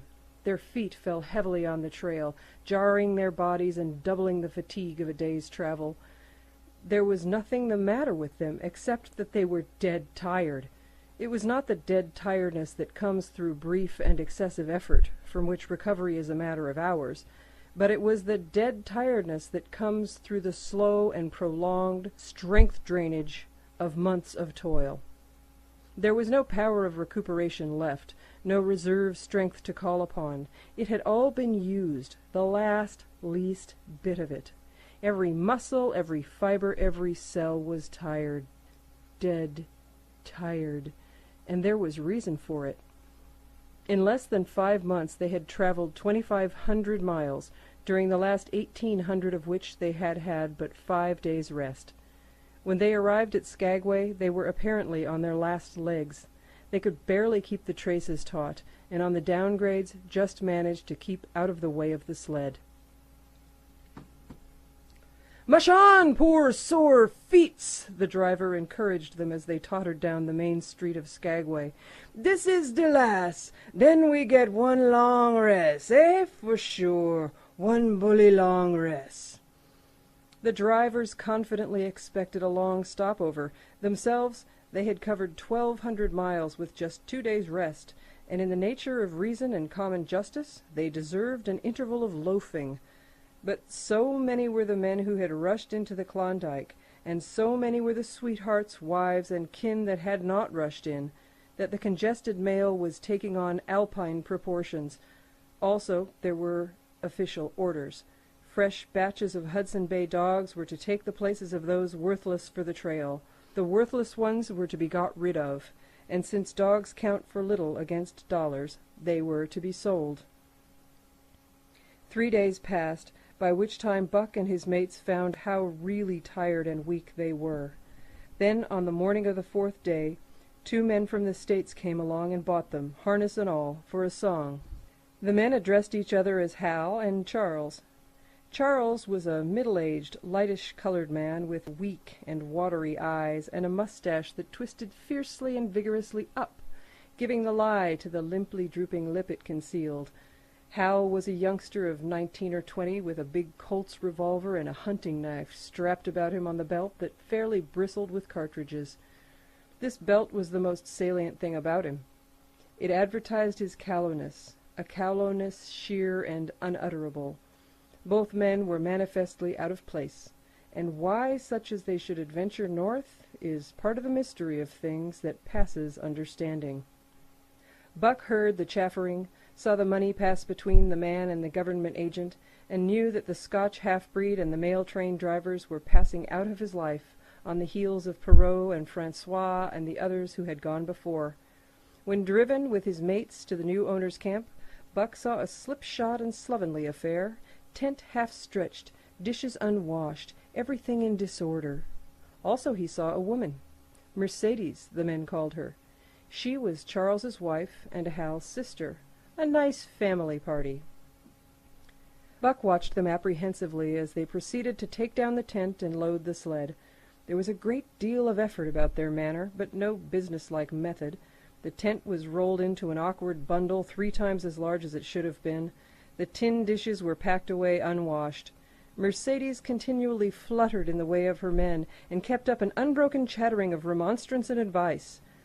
When they put a clothes sack on the front of the sled, she suggested it should go on the back, and when they had put it on the back and covered it over with a couple of other bundles, she discovered overlooked articles which could abide nowhere else but in that very sack, and they unloaded again. 3 men from a neighboring tent came out and looked on, grinning and winking at one another. "You've got a right smart load as it is," said one of them, "and it's not me should tell you your business, but I wouldn't tote that tent along if I was you." "Undreamed of!" cried Mercedes, throwing her hands in a dainty dismay. "However in the world would I manage without a tent?" "It's springtime, and you won't get any more cold weather," the man replied. She shook her head decidedly, and Charles and Hal put the last odds and ends on top of the mountainous load. "Think it'll ride?" one of the men asked. "Why shouldn't it?" Charles demanded rather shortly. "Oh, that's all right, the man hastened meekly to say. "I was just a-wonderin', that is all. It seemed a mite top-heavy." Charles turned his back and drew the lashings down as well as he could, which was not in the least well. "And of course the dogs can hike along all day with that contraption behind them," affirmed the second of the men. "Certainly," said Hal, with freezing politeness, taking hold of the gee-pole with one hand and swinging his whip from the other. "Mush!" he shouted. "Mush on there!" The dogs sprang against the breastband, strained hard for a few moments, then relaxed. They were unable to move the sled. "Lazy brutes, I'll show them!" he cried, preparing to lash out at them again with the whip. But Mercedes interfered, crying, "Oh, Hal, you mustn't!" as she caught a hold of the whip and wrenched it from him. "The poor dears! Now you must promise you won't be harsh with them for the rest of the trip, or I won't go a step." "Precious lot you know about dogs," her brother sneered, "and I wish you'd leave me alone. They're lazy, I tell you, and you've got to whip them to get anything out of them. That's their way. You ask anyone. Ask one of those men." Mercedes looked at them imploringly, untold repugnance at sight of pain written in her pretty face. "They're weak as water, if you want to know," came the reply from one of the men. "Plumb tuckered out. That's what's the matter. They need a rest." "Rest be blanked," said Hal with his beardless lips, and Mercedes said, "Oh!" in a pain and sorrow at the oath. But she was a clannish creature, and rushed at once to the defense of her brother. "Never mind that man," she said pointedly. "You're driving our dogs, and you do what you think is best with them." Again Hal's whip fell upon the dogs. They threw themselves against the breastbands, dug their feet into the packed snow, got down low to it, and put forth all their strength. The sled held as though it were an anchor. After 2 efforts, they stood still, panting. The whip was whistling savagely when once more Mercedes interfered. She dropped on her knees before Buck with tears in her eyes and put her arms around his neck. "You poor, poor dears," she cried sympathetically. "Why don't you pull hard? Then you wouldn't be whipped." Buck did not like her, but he was feeling too miserable to resist her, taking it as part of the day's miserable work. One of the onlookers, who had been clenching his teeth to suppress hot speech, now spoke up. "It's not that I care a whip of what becomes of you, but for the dog's sakes I just want to tell you, you can help them a mighty lot by breaking out that sled. The runners are froze fast. Throw your weight against the gee-pole right and left and break it out." A third time the attempt was made, but this time, following the advice, Hal broke out the runners, which had been frozen to the snow. The overloaded and unwieldy sled forged ahead, Buck and his mates struggling frantically under the rain of blows. 100 yards ahead the path turned and sloped steeply into the main street. It would have required an experienced man to keep the top-heavy sled upright, and Hal was not such a man. As they swung on the turn, the sled went over, spilling half its load through the loose lashings. The dogs never stopped. The lightened sled bounced on its side behind them. They were angry because of the ill treatment they had received and the unjust load. Buck was raging. He broke into a run, the team following his lead. Hal cried, "Whoa! Whoa!" but they gave no heed. He tripped and was pulled off his feet. The capsized sled ground over him, and the dogs dashed on up the street, adding to the gaiety of Skagway as they scattered the remainder of the outfit along its chief thoroughfare. Kind-hearted citizens caught the dogs and gathered up the scattered belongings. Also they gave advice. Half the load and twice the dogs, if they ever expected to reach Dawson, was what they said. Hal and his sister and brother-in-law listened unwillingly, pitched tent, and overhauled the outfit. Canned goods were turned out that made men laugh, for canned goods on the long trail is a thing to dream about. "Blankets for a hotel," quoth one of the men who laughed and helped. "Half as many is too much. Get rid of them. Throw away that tent and all those dishes. Who's going to wash them anyway? Good Lord, do you think you're traveling on a Pullman?" And so it went. The inexorable elimination of the superfluous. Mercedes cried when her clothes bags were dumped on the ground and article after article was thrown out. She cried in general, and she cried in particular over each discarded thing. She clasped hands about knees, rocking back and forth broken-heartedly. She averred that she would not go an inch, not for a dozen Charleses. She appealed to everybody and to everything, finally wiping her eyes and proceeding to cast out even articles of apparel that were imperative necessaries. And, in her zeal, when she had finished with her own, she attacked the belongings of her men and went through them like a tornado. This accomplished, the outfit, though cut in half, was still a formidable bulk. Charles and Hal went out in the evening and bought 6 outside dogs. These, added to the 6 of the original team, and Teek and Kuna, the huskies obtained at the Rink Rapids on the record trip, brought the team up to 14. But the outside dogs, though particularly broken in since their landing, did not amount to much. These were short-haired pointers. One was a Newfoundland, and the other 2 were mongrels of indeterminate breed. They did not seem to know anything, these newcomers.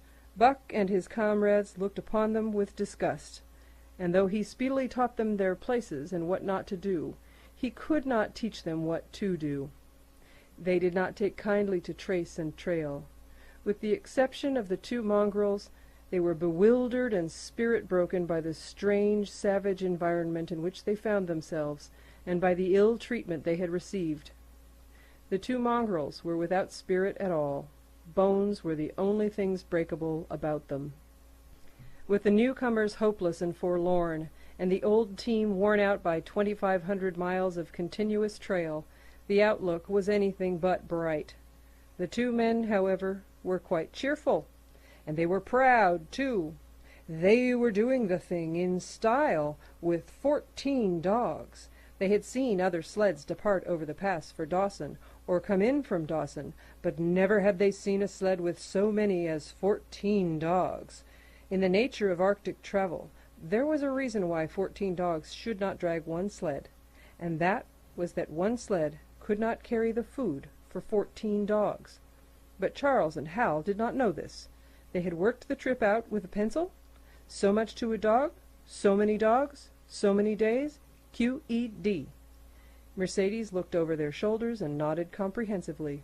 It was all so very simple. Late next morning, Buck, led the long team up the street. There was nothing lively about it, no snap or go in him and his fellows.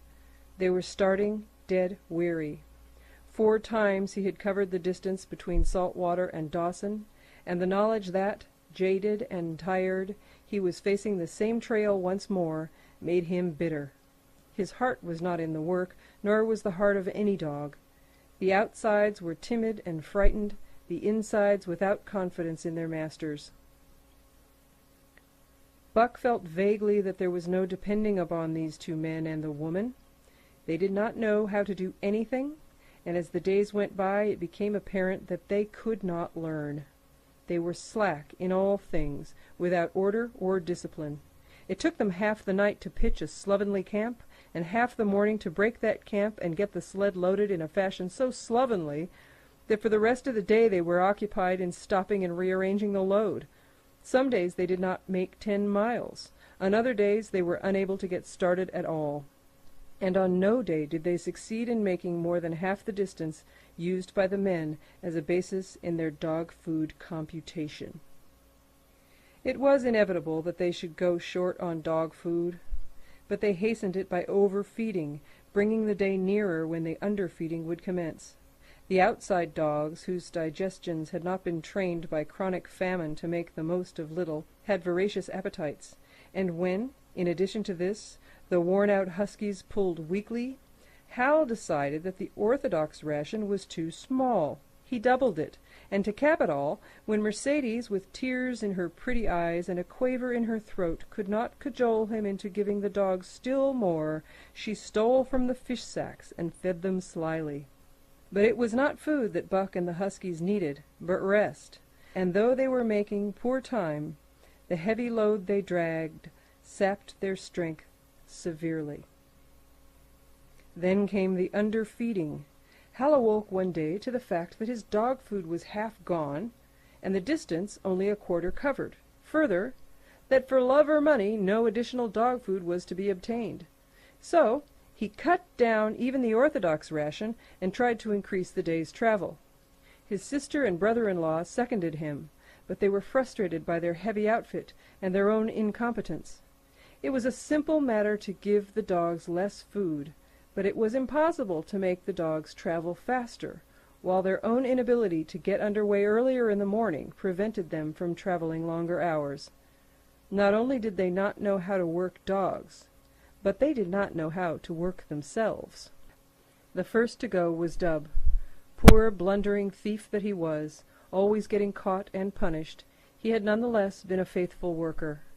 His wrenched shoulder-blade, untreated and unrested, went from bad to worse, till finally Hal shot him with the big Colt's revolver. It is a saying of the country that an outside dog starves to death on the ration of the husky, so the 6 outside dogs under Buck would do no less than die on half the ration of the husky. The Newfoundland went first, followed by the 3 short-haired pointers, and the 2 mongrels hanging more grittily on to life, but going in the end. By this time all the amenities and gentleness of the Southland had fallen away from the 3 people. Shorn of its glamour and romance, Arctic travel became to them a reality too harsh for their manhood and womanhood. Mercedes ceased weeping over the dogs, being too occupied with weeping over herself and with quarreling with her husband and brother.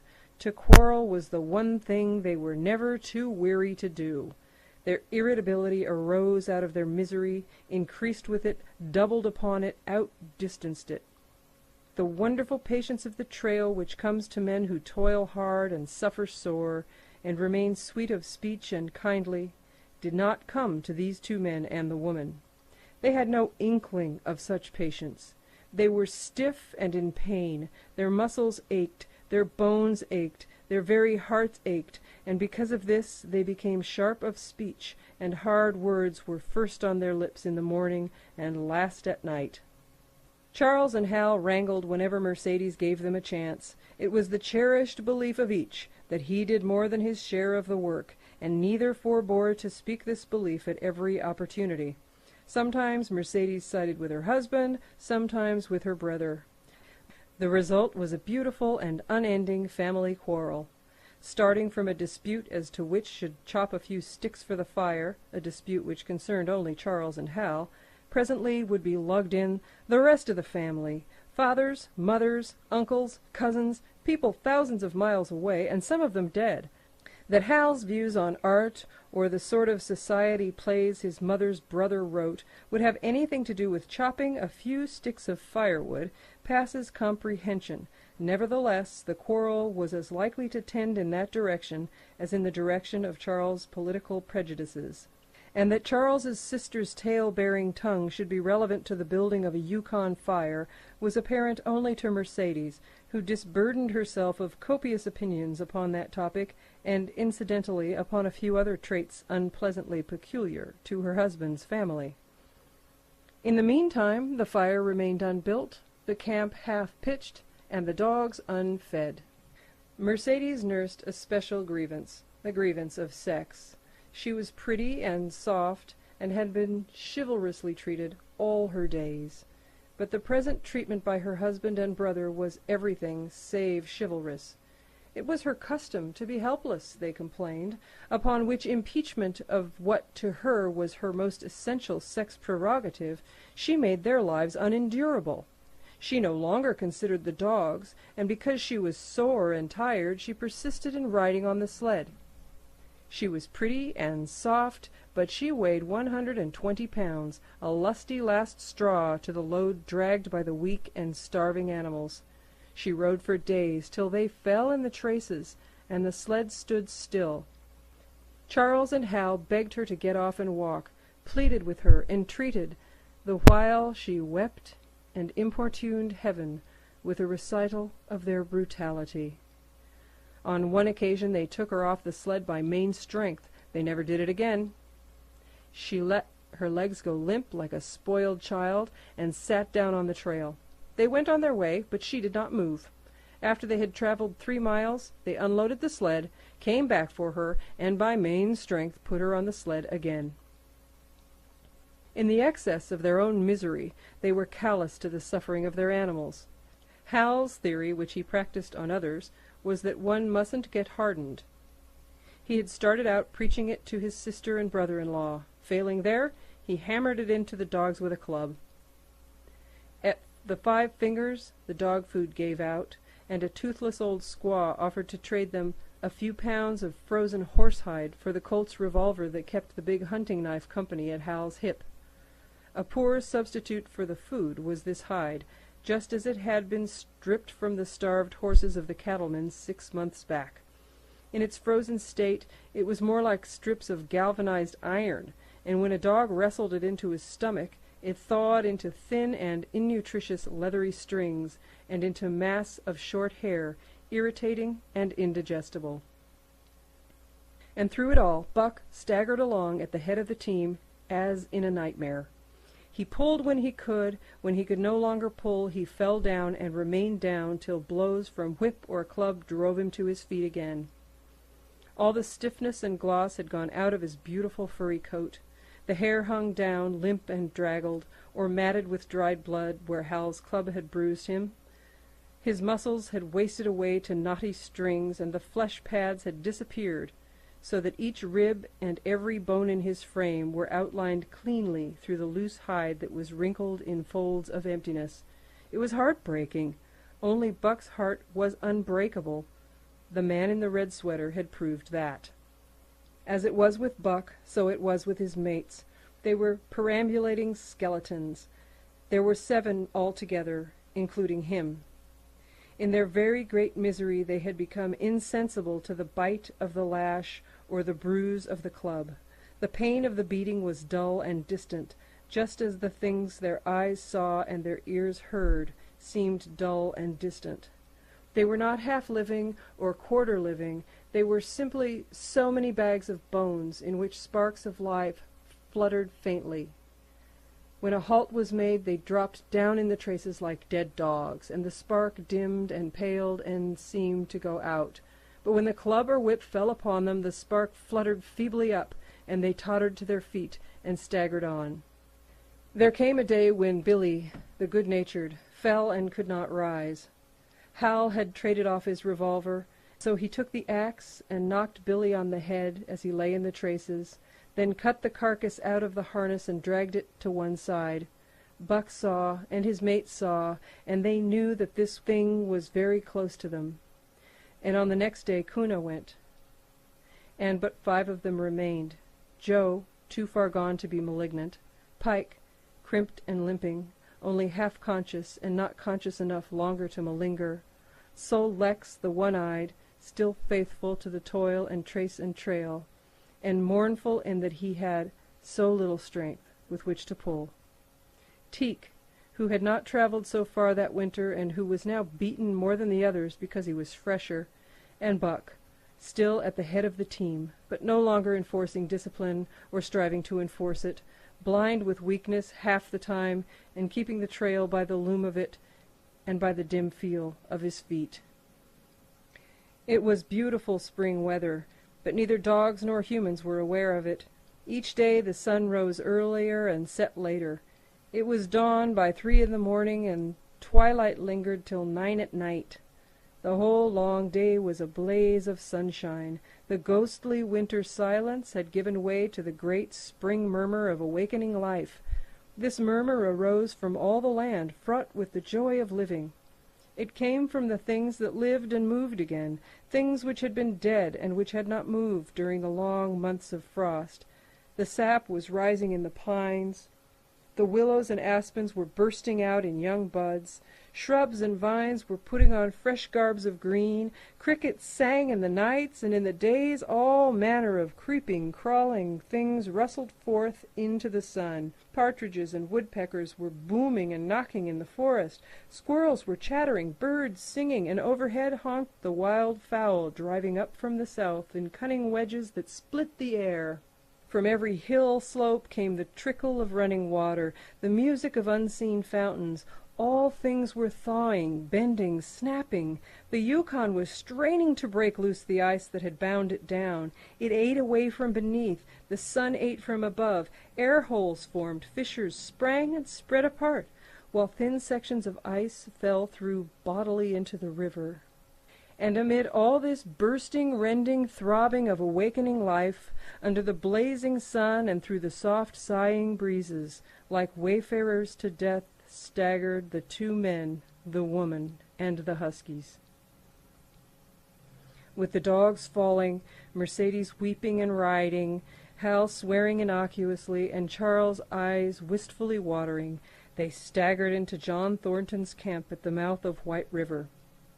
When they halted, the dogs dropped down as though they had all been struck dead. Mercedes dried her eyes and looked at John Thornton. Charles sat down on a log to rest.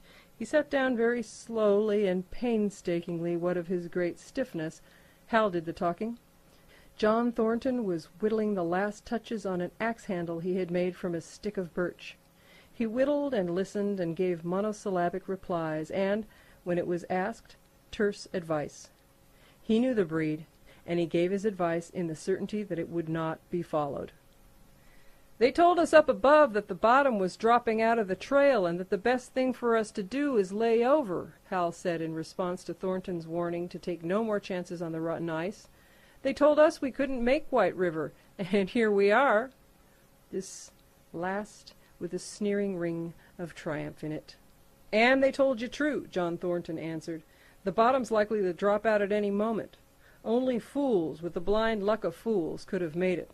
I tell you straight, I wouldn't risk my carcass on that ice for all the gold in Alaska." "That's because you're not a fool, I suppose," said Hal. "All the same, we'll go on to Dawson." He uncoiled his whip. "Get up there, Buck! Hi! Get up there! Mush on!" Thornton went on whittling. It was idle, he knew, to get between a fool and his folly, while 2 or 3 fools more or less would not alter the scheme of things. But the team did not get up at the command. It had long since passed into the stage where blows were required to rouse it. The whip flashed out, here and there, on its merciless errands. John Thornton compressed his lips. Sol Lex was the first to crawl to his feet. Teek followed. Joe came next, yelping with pain. Pike made painful efforts. Twice he fell over. When half up, and on the 3rd attempt, he managed to rise. Buck made no effort. He lay quietly where he had fallen. The lash bit into him again and again, but he neither whined nor struggled. Several times Thornton started as though to speak, but changed his mind. A moisture came into his eyes, and, as the whipping continued, he arose and walked irresolutely up and down. This was the first time Buck had failed, in itself a sufficient reason to drive Hal into a rage. He exchanged the whip for the customary club. Buck refused to move under the rain of heavier blows which now fell upon him. Like his mates, he, barely able to get up, but, unlike them, he had made up his mind not to get up. He had a vague feeling of impending doom. This had been strong upon him when he pulled into the bank, and it had not departed from him. What of the thin and rotten ice he had felt under his feet all day? It seemed that he sensed disaster close at hand, out there ahead on the ice where his master was trying to drive him. He refused to stir. So greatly had he suffered, and so far gone was he, that the blows did not hurt much, and they continued to fall upon him. The spark of life within flickered and went down. It was nearly out. He felt strangely numb, as though from a great distance he was aware that he was being beaten. The last sensations of pain left him. He no longer felt anything. Though very faintly he could hear the impact of the club upon his body, but it was no longer his body. It seemed so far away. And then, suddenly, without warning, uttering a cry that was inarticulate and more like the cry of an animal, John Thornton sprang upon the man who wielded the club. Hal was hurled backward, as though struck by a failing tree. Mercedes screamed. Charles looked on wistfully, wiped his watery eyes, but did not get up because of his stiffness. John Thornton stood over Buck, struggling to control himself, too convulsed with rage to speak. "If you strike that dog again, I'll kill you," he at last managed to say in a choking voice. "It's my dog," Hal replied, wiping the blood from his mouth as he came back. "Get out of my way or I'll fix you. I'm going to Dawson." Thornton stood between him and Buck, and evinced no intention of getting out of the way. Hal drew his long hunting knife. Mercedes screamed, cried, laughed, and manifested the chaotic abandonment of hysteria. Thornton rapped Hal's knuckles with the axe handle, knocking the knife to the ground. He rapped his knuckles again as he tried to pick it up. Then he stooped, picked it up himself, and with 2 strokes cut Buck's traces. Hal had no fight left in him. Besides, his hands were full with his sister, or his arms, rather, while Buck was too near dead to be of further use in hauling the sled. A few minutes later they pulled out from the bank and down the river. Buck heard them go and raised his head to see. Pike was leading, Sol Lex was at the wheel, and between were Joe and Teek. They were limping and staggering.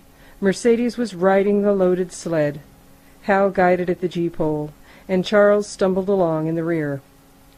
As Buck watched them, Thornton knelt beside him, and with rough, kindly hands searched for broken bones.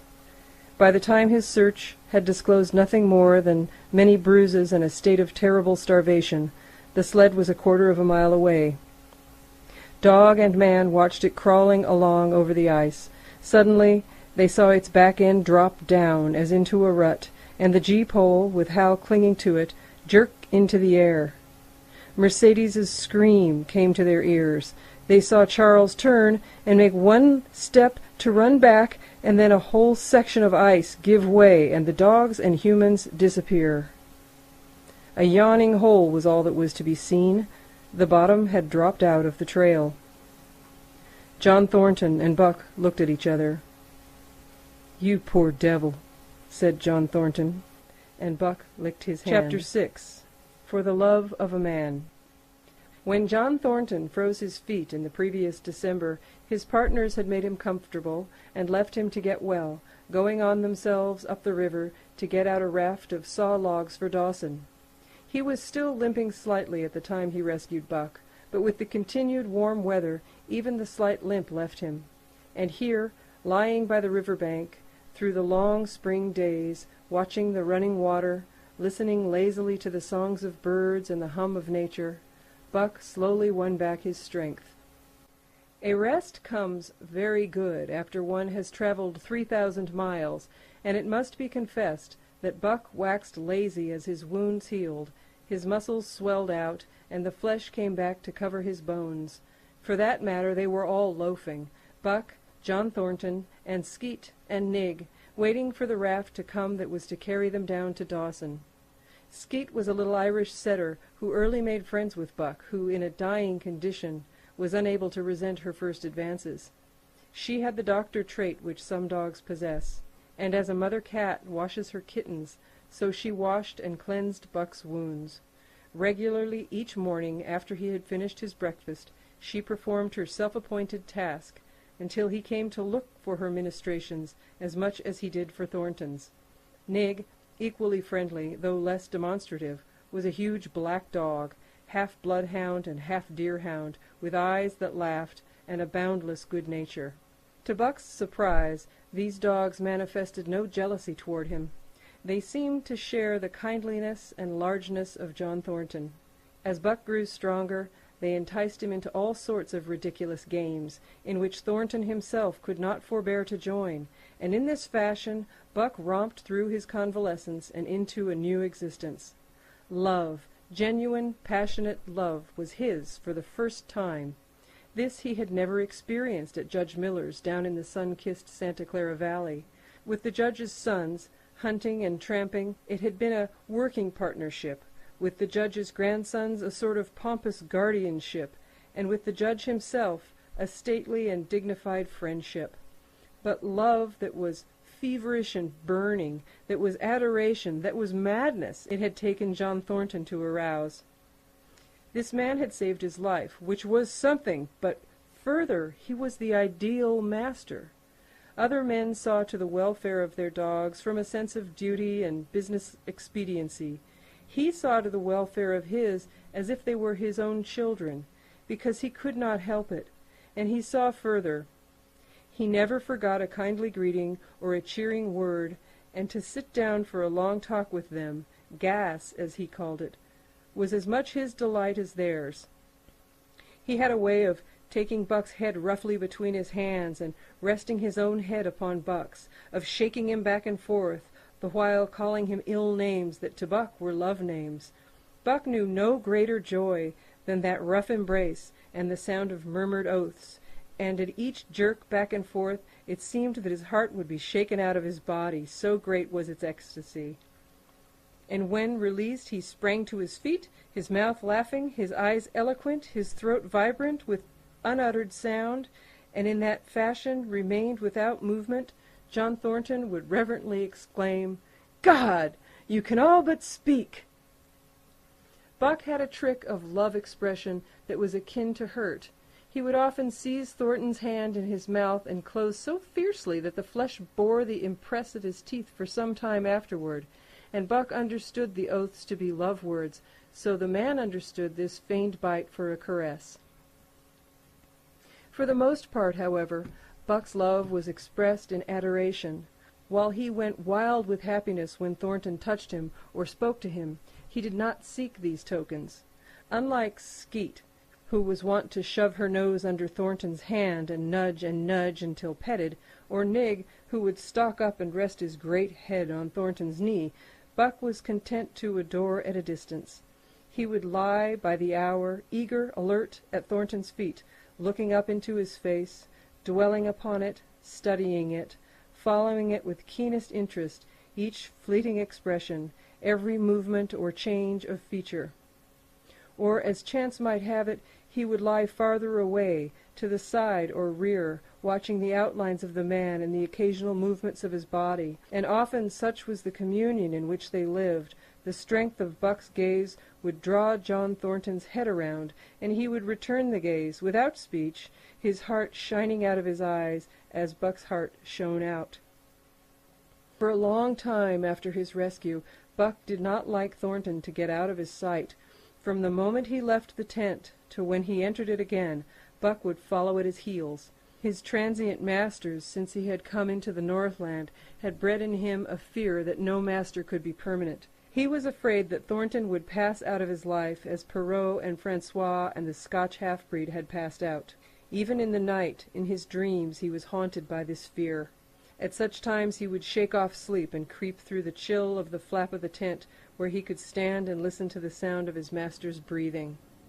But in spite of this great love he bore John Thornton, which seemed to bespeak the soft, civilizing influence, the strain of the primitive which the Northland had aroused in him, remained alive and active. Faithfulness and devotion, things born of fire and roof, were his, yet he retained his wildness and wiliness. He was a thing of the wild, come in from the wild, to sit by John Thornton's fire, rather than a dog of the soft Southland, stamped with the marks of generations of civilization. Because of his very great love, he could not steal from this man, but from any other man in any other camp he did not hesitate an instant, while the cunning with which he stole enabled him to escape detection. His face and body were scored by the teeth of many dogs, and he fought as fiercely as ever and more shrewdly. Skeet and Nig were too good-natured for quarreling. Besides, they belonged to John Thornton. But the strange dog, no matter what the breed or valor, swiftly acknowledged Buck's supremacy, or found himself struggling for life with a terrible antagonist. And Buck was merciless. He had learned well the law of club and fang, and he never forewent an advantage or drew back from a foe he had started on the way to death. He had lessoned from Spitz, and from the chief fighting dogs of the police and mail, and he knew there was no middle course. He must master or be mastered, while to show mercy was a weakness. Mercy did not exist in the primordial life. It was misunderstood for fear, and such misunderstandings made for death. Kill or be killed, eat or be eaten was the law, and this mandate, down out of the depths of time, he obeyed. He was older than the days he had seen and the breaths he had drawn. He linked the past with the present, and the eternity behind him throbbed through him in a mighty rhythm, to which he swayed as the tides and seasons swayed. He sat by John Thornton's fire, a broad-breasted dog, white-fanged and long-furred, but behind him were the shades of all manner of dogs, half-wolves and wild wolves, urgent and prompting, tasting the savor of the meat he ate, thirsting for the water he drank, scenting the wind with him, listening with him and telling him the sounds made by the wild life in the forest, dictating his moods, directing his actions, lying down to sleep with him when he lay down, and dreaming with him beyond him and becoming themselves the stuff of his dreams. So peremptorily did these shades beckon him that each day mankind and the claims of mankind slipped farther from him. Deep in the forest a call was sounding, and as often as he heard this call, mysteriously thrilling and luring, he felt compelled to turn his back upon the fire and the beaten earth around it, and to plunge into the forest, and on, he knew not where or why, nor did he wonder where or why, the call sounding imperiously deep in the forest. But as often as he gained the soft, unbroken earth and the green shade, the love for John Thornton drew him back to the fire again. Thornton alone held him. The rest of mankind was as nothing. Chance travelers might praise or pet him, but he was cold under it all, and from a too demonstrative man he would get up and walk away. When Thornton's partners, Hans and Pete, arrived on the long-expected raft, Buck refused to notice them until he learned they were close to Thornton. After that he tolerated them in a passive sort of way, accepting favors from them as though he favored them by accepting. They were of the same large type as Thornton, living close to the earth, thinking simply and seeing clearly, and ere they swung the raft into the big eddy by the sawmill at Dawson, they understood Buck and his ways, and did not insist upon an intimacy such as obtained with Skeet and Nig. For Thornton, however, his love seemed to grow and grow. He alone among men could put a pack upon Buck's back in the summer traveling. Nothing was too great for Buck to do when Thornton commanded. One day they had grub-staked themselves from the proceeds of the raft and left Dawson for the headwaters of the Tanana. The men and dogs were sitting on the crest of a cliff which fell away straight down to naked bedrock 300 feet below. John Thornton was sitting near the edge, Buck at his shoulder. A thoughtless whim seized Thornton, and he drew the attention of Hans and Pete to the experiment he had in mind. "Jump, Buck!" he commanded, sweeping his arm out over the chasm.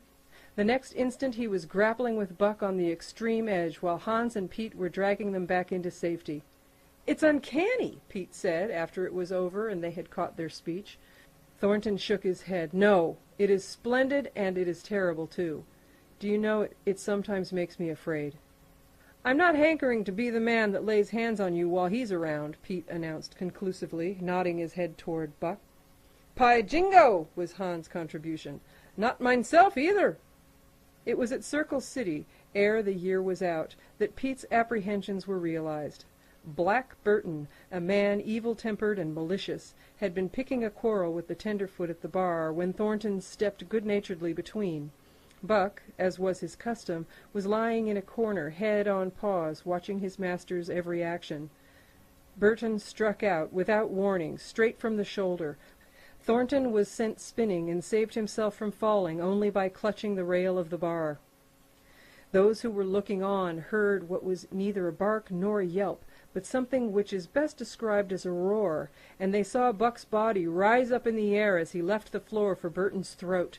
The man saved his life by instinctively throwing out his arm, but was hurled backward to the floor with Buck on top of him. Buck loosed his teeth from the flesh of the arm and drove again for the throat. This time the man succeeded only in partly blocking, and his throat was torn open.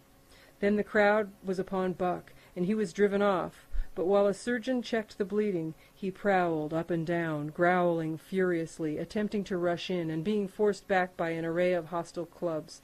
A miners' meeting, called on the spot, decided that the dog had sufficient provocation, and Buck was discharged, but his reputation was made, and from that day his name spread through every camp in Alaska. Later on, in the fall of the year, he saved John Thornton's life in quite another fashion. The three partners were lining a long and narrow poling boat down a bad stretch of rapids on the 40-mile creek. Hans and Pete moved along the bank, snubbing with a thin manila rope from tree to tree, while Thornton remained in the boat, helping its descent by means of a pole and shouting directions to the shore. Buck, on the bank, worried and anxious, kept abreast of the boat, his eyes never off his master. At a particularly bad spot, where a ledge of barely submerged rocks jutted out into the river, Hans cast off the rope and, while Thornton pulled the boat out into the stream, ran down the bank with the end of his hand to snub the boat when it had cleared the ledge. This it did, and was flying downstream in a current as swift as a mill race, when Hans checked it with the rope, and checked too suddenly. The boat flirted over and snubbed into the bank bottom up, while Thornton, flung sheer out of it, was carried downstream toward the worst part of the rapids, a stretch of wild water in which no swimmer could live. Buck had sprung in on the instant, and at the end of 300 yards, amid a mad swirl of water, he overhauled Thornton. When he felt him grasp his tail, Buck headed for the bank, swimming with all his splendid strength. But the progress shoreward was slow. The progress downstream amazingly rapid. From below came the fatal roaring, where the wild current went wilder and was rent in shreds and spray by the rocks which thrust through like the teeth of an enormous comb. The suck of the water as it took the beginning of the last steep pitch was frightful, and Thornton knew that the shore was impossible. He scraped furiously over a rock, bruised across a second, and struck a third with a crushing force. He clutched its slippery top with both hands, releasing Buck, and above the roar of the churning water shouted, "Go, Buck, go!" Buck could not hold his own, and swept on downstream, struggling desperately but unable to win back. When he heard Thornton's command repeated, he partly reared out of the water, throwing his head high as though for a last look, then turned obediently toward the bank. He swam powerfully, and was dragged ashore by Pete and Hans at the very point where swimming ceased to be possible and destruction began. They knew that the time a man could cling to a slippery rock in the face of that driving current was a matter of minutes, and they ran as fast as they could up the bank to the point far above where Thornton was hanging on. They attached the line with which they had been snubbing the boat to Buck's neck and shoulders, being careful that it should neither strangle him nor impede his swimming, and launched him into the stream. He struck out boldly, but not straight enough into the stream. He discovered the mistake too late, when Thornton was abreast of him and a bare half-dozen strokes away, while he was being carried helplessly past. Hans promptly snubbed with the rope, as though Buck were a boat. The rope thus tightening on him in the sweep of the current, he was jerked under the surface, and under the surface he remained till his body struck against the bank, and he was hauled out. He was half drowned, and Hans and Pete threw themselves upon him, pounding the breath into him and the water out of him. He staggered to his feet and fell down. The faint sound of Thornton's voice came to them, and though they could not make out the words of it, they knew that he was in his extremity. His master's voice acted on Buck like an electric shock.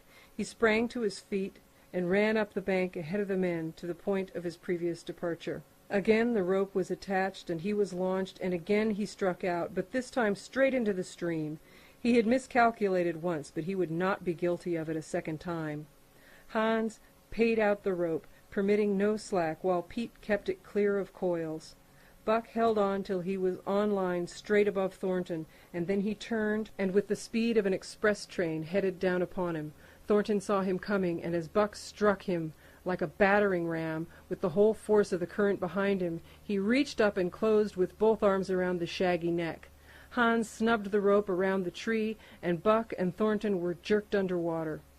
Strangling, suffocating, sometimes one uppermost and sometimes the other, dragging over the jagged bottom, smashing against rocks and snags, they veered into the bank. Thornton came to belly downward and being violently propelled back and forth across a drift log by Hans and Pete. His first glance was for Buck, over whose limp and apparently lifeless body Nig was setting up a howl, while Skeet was licking the wet face and closed eyes. Thornton was himself bruised and battered, and he went carefully over Buck's body, when he had been brought around, finding 3 broken ribs. "That settles it," he announced. "We camp right here." And camp they did, till Buck's ribs knitted and he was able to travel. That winter at Dawson, Buck performed another exploit, not so heroic perhaps, but one that put his name many notches higher on the totem pole of Alaskan fame. This exploit was particularly gratifying to the 3 men, for they stood in need of the outfit which it furnished, and were enabled to make a long-desired trip into the Virgin East, where miners had not yet appeared. It was brought about by a conversation in the Eldorado saloon, in which men waxed boastful of their favorite dogs. Buck, because of his record, was the target for these men, and Thornton was driven stoutly to defend him. At the end of half an hour, one man stated that his dog could start a sled with 500 pounds and walk off with it. A second bragged 600 for his dog, and a third 700. "Pooh, pooh," said John Thornton. "Buck can start 1,000 pounds." "And break it out? And walk off with it for 100 yards?" demanded Matthewson, a bonanza king, he of 700 vaunt. "And break it out, and walk off with it for 100 yards, John Thornton said coolly. "Well," Matthewson said, slowly and deliberately, so that all could hear, "I've got $1,000 that says he can't, and there it is." So saying, he slammed a sack of gold dust of the size of a bologna sandwich down upon the bar. Nobody spoke. Thornton's bluff, if bluff it was, had been called. He could feel a flush of warm blood creeping up his face. His tongue had tricked him. He did not know whether Buck could start 1,000 pounds, half a ton. The enormousness of it appalled him. He had great faith in Buck's strength, and had often thought him capable of starting such a load, but never, as now, had he faced the possibility of it. The eyes of a dozen men fixed upon him, silent and waiting. Further, he had no $1,000, nor Hans, or Pete. "I've got a sled standing outside now with 20 50-pound sacks of flour on it," Matthewson went on with brutal directness, "so don't let that hinder you." Thornton did not reply. He did not know what to say. He glanced from face to face in the absent way of a man who has lost the power of thought and is seeking somewhere to find the thing that will start it going again. The face of Jim O'Brien, A mastodon king, an old-time comrade, caught his eyes. It was a cue to him, seeming to rouse him to do what he would never have dreamed of doing. "Can you lend me 1,000?" he asked, almost in a whisper. "Sure," O'Brien answered, thumping down a plethoric sack by the side of Matthewson's. "Though it's little faith I'm having, John. That's a beast can do the trick." The Eldorado emptied its occupants into the street to see the test. The tables were deserted, and the dealers and gamekeepers came forth to see the outcome of the wager and to lay odds. Several hundred men, furred and mittened, banked around the sled with easy distance. Matthewson's sled, loaded with 1,000 pounds of flour, had been standing for a couple of hours, and in the intense cold, it was 60 below zero, the runners had frozen fast to the hard-packed snow. Men offered odds of 2 to 1 that Buck could not budge the sled. A quibble arose concerning the phrase "break out." O'Brien contended it was Thornton's privilege to knock the runners loose, leaving Buck to break it out from a dead standstill. Matthewson insisted that the phrase included breaking the runners from the frozen grip of the snow. A majority of the men who had witnessed the making of the bet decided in his favor, whereat the odds went up to 3 to 1 against Buck. There were no takers. Not a man believed him capable of the feat. Thornton had been hurried into the wager, heavy with doubt, and now that he looked at the sled itself, the concrete fact, with the regular team of 10 dogs curled up in the snow before it, the more impossible the task appeared. Matthewson waxed jubilant. 3 to 1, he proclaimed. "I'll lay you another 1,000 at that figure, Thornton. What do you say?" Thornton's doubt was strong in his face, but his fighting spirit was aroused, the fighting spirit that soars above odds, fails to recognize the impossible, and is deaf to all save the clamor for battle. He called Hans and Pete to him. Their sacks were slim, and with his own the 3 partners could rake together only $200. In the ebb of their fortunes, this sum was their total capital, yet they laid it unhesitatingly against Matthewson's 600. The team of 10 dogs was unhitched, and Buck, with his own harness, was put into the sled. He had caught the contagion of the excitement, and he felt that in some way he must do a great thing for John Thornton. Murmurs of admiration at his splendid appearance went up. He was in perfect condition, without an ounce of superfluous flesh, and the 150 pounds that he weighed were so many pounds of grit and virility. His furry coat shone with the sheen of silk. Down the neck and across the shoulders his mane, in repose as it was, half bristled, and seemed to lift with every movement, as though excess of vigor made each particular hair alive and active.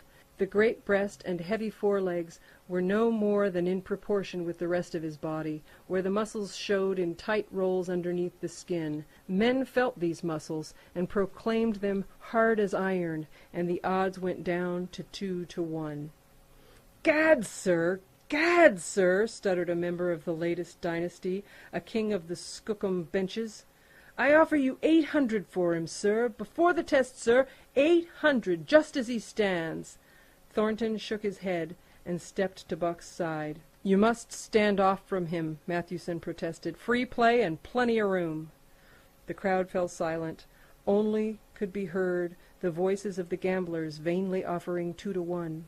Everybody acknowledged Buck, a magnificent animal, but 20 50-pound sacks of flour bulked too large in their eyes for them to loosen their pouch strings. Thornton knelt down by Buck's side. He took his head in his 2 hands and rested cheek on cheek. He did not playfully shake him, as was his wont, or murmur soft love curses, but he whispered in his ear, "As you love me, Buck, as you love me," was what he whispered. Buck whined with suppressed eagerness.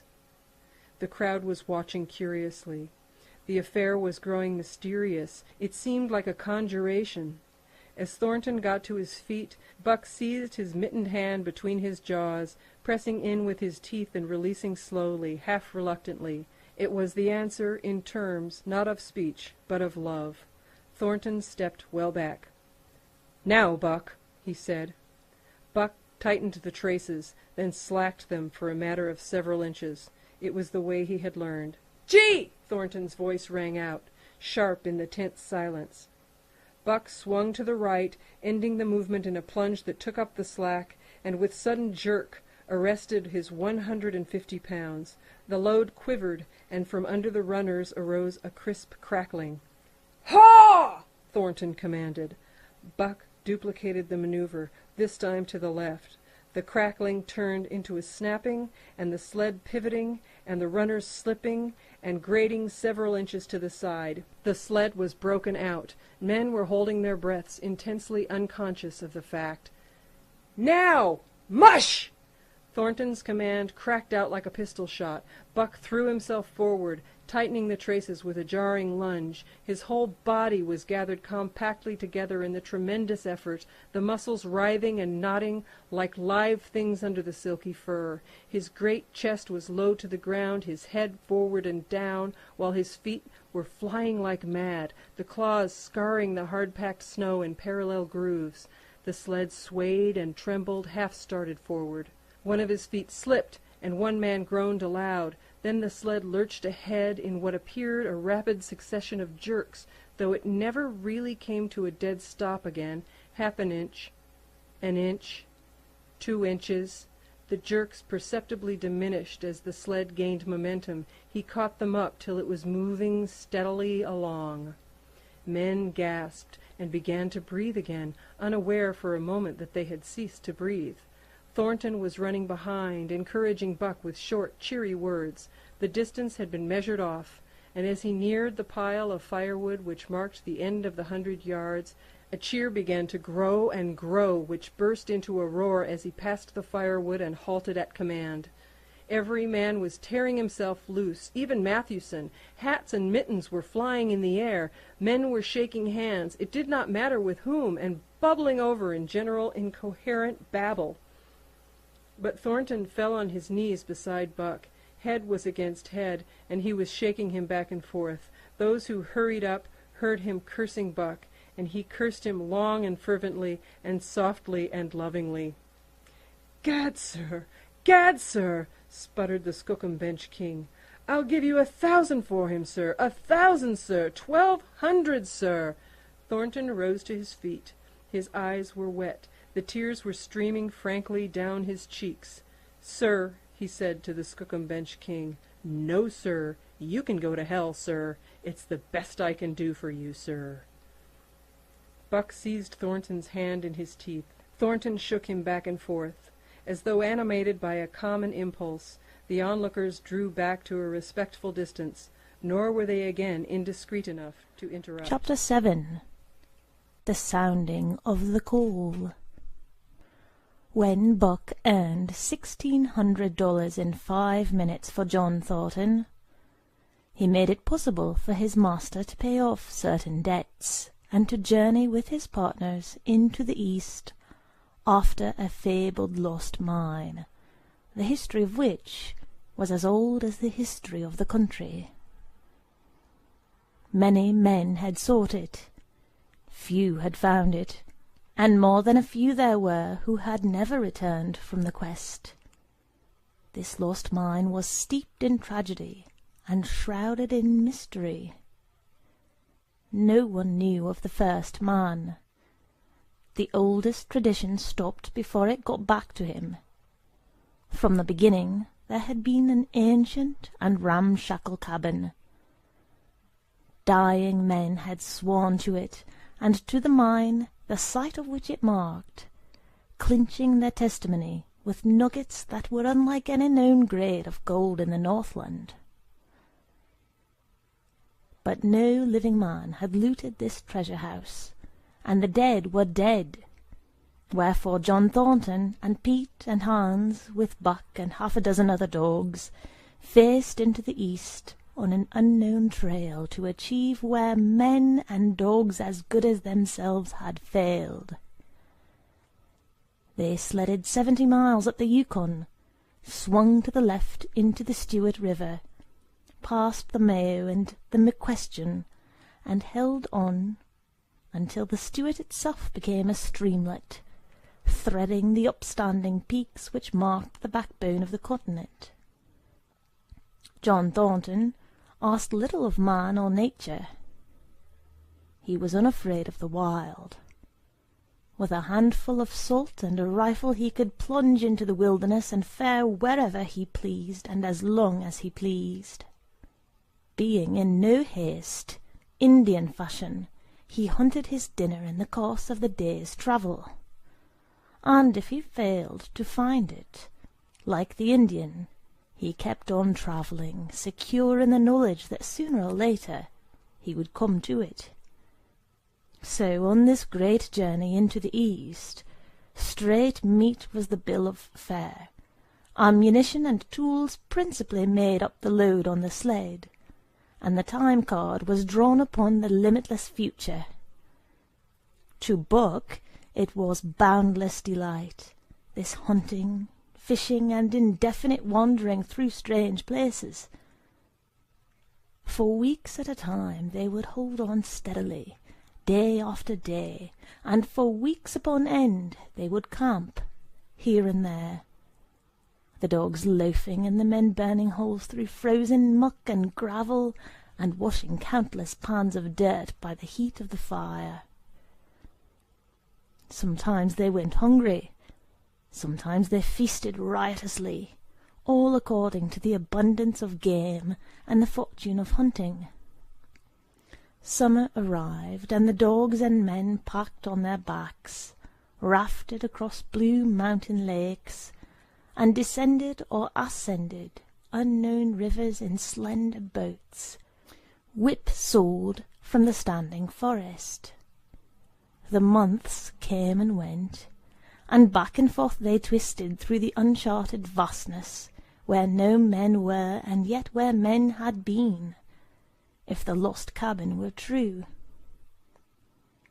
They went across divides in summer blizzards, shivered under the midnight sun on naked mountains between the timber line and the eternal snows, dropped into summer valleys amid swarming gnats and flies, and in the shadows of glaciers picked strawberries and flowers as ripe and fair as any the Southland could boast. In the fall of the year they penetrated a weird lake country, sad and silent, where wildfowl had been, but where then there was no life, nor sign of life, only the blowing of chill winds, the forming of ice in sheltered places, and the melancholy rippling of waves on lonely beaches. And through another winter they wandered on the obliterated trails of men who had gone before. Once they came upon a path blazed through the forest, an ancient path, and the lost cabin seemed very near. But the path began nowhere, and ended nowhere, and it remained mystery, as the man who made it, and the reason he made it remained mystery. Another time they chanced upon the time-graven wreckage of a hunting lodge, and amid the shreds of rotted blankets John Thornton found a long-barreled flintlock. He knew it for a Hudson Bay Company gun of the young days in the northwest, when such a gun was worth its height in beaver skins packed flat. And that was all. No hint as to the man who in an early day had reared the lodge and left the gun among the blankets. Spring came on once more, and at the end of all their wandering they found, not the lost cabin, but a shallow placer in a broad valley, where the gold showed like yellow butter across the bottom of the washing pan. They sought no farther. Each day they worked earned them thousands of dollars in clean dust and nuggets, and they worked every day. The gold was sacked in moose-hide bags, 50 pounds to the bag, and piled like so much firewood outside the spruce-bough lodge. Like giants they toiled, days flashing on the heels of days like dreams as they heaped the treasure up. There was nothing for the dogs to do, save the hauling in of meat now and again that Thornton killed, and Buck spent long hours musing by the fire. The vision of the short-legged hairy man came to him more frequently, now that there was little work to be done. and often, blinking by the fire, Buck wandered with him in that other world which he remembered. The salient thing of this other world seemed fear. When he watched the hairy man sleeping by the fire, head between his knees and hands clasped above, Buck saw that he slept restlessly, with many starts and awakenings, at which times he would peer fearfully into the darkness and fling more wood upon the fire. Did they walk by the beach of a sea, where the hairy man gathered shellfish and ate them as he gathered? It was with eyes that roved everywhere for hidden danger, and with legs prepared to run like the wind at its first appearance. Through the forest they crept noiselessly, Buck at the hairy man's heels, and they were alert and vigilant, the pair of them, ears twitching and moving and nostrils quivering, for the man heard and smelled as keenly as Buck. The hairy man could spring up into the trees and travel ahead as fast as on the ground, swinging by the arms from limb to limb, sometimes a dozen feet apart, letting go and catching, never falling, never missing his grip. In fact, he seemed as much at home among the trees as on the ground, and Buck had memories of nights of vigil spent beneath trees wherein the hairy man roosted, holding on tightly as he slept. And closely akin to the visions of the hairy man was the call still sounding in the depths of the forest. It filled him with a great unrest and strange desires. It caused him to feel a vague, sweet gladness, and he was aware of wild yearnings and stirrings for he knew not what. Sometimes he pursued the call into the forest, looking for it as though it were a tangible thing, barking softly or defiantly as the mood might dictate. He would thrust his nose into the cool wood moss, or into the black soil where long grasses grew, and snort with joy at the fat earth smells. Or he would crouch for hours as if in concealment, behind fungus-covered trunks of fallen trees, wide-eyed and wide-eared to all that moved and sounded about him. It might be, lying thus, that he hoped to surprise this call he could not understand. But he did not know why he did these various things. He was impelled to do them, and did not reason about them at all. Irresistible impulses seized him.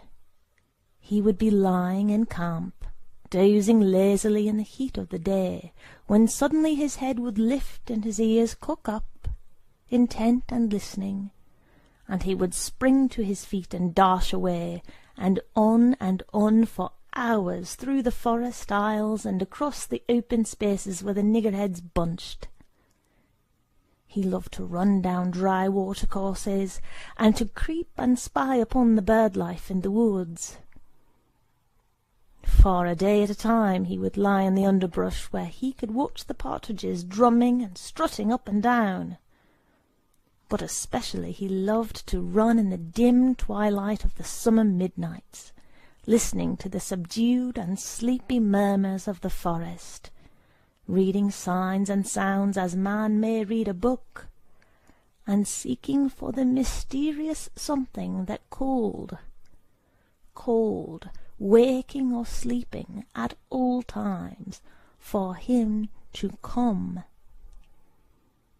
One night he sprang from sleep with a start, eager-eyed, nostrils quivering and scenting, his mane bristling in recurrent waves. From the forest came the call, or one note of it, for the call was many-noted, distinct and definite as never before, a long-drawn howl, like, yet unlike any noise made by husky dog. And he knew it. in the old familiar way, as a sound heard before. He sprang through the sleeping camp and in swift silence dashed through the woods. As he drew closer to the cry, he went more slowly, with caution in every movement, till he came to an open place among the trees, and, looking out, saw, erect on haunches, with nose pointed to the sky, a long, lean timber wolf. He had made no noise, yet it ceased from its howling and tried to sense his presence. Buck stalked into the open, half-crouching, body gathered compactly together, tail straight and stiff, feet falling with unwonted care.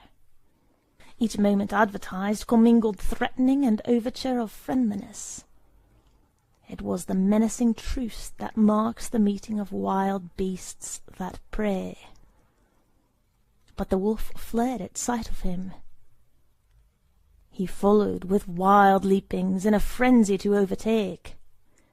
He ran him into a blind channel in the bed of the creek where a timber jam barred the way.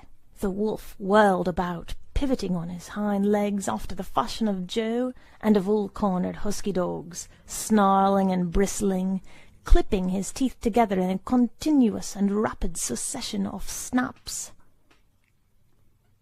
Buck did not attack, but circled about him and hedged him in with friendly advances. The wolf was suspicious and afraid, for Buck made 3 of him in weight, while his head barely reached Buck's shoulder.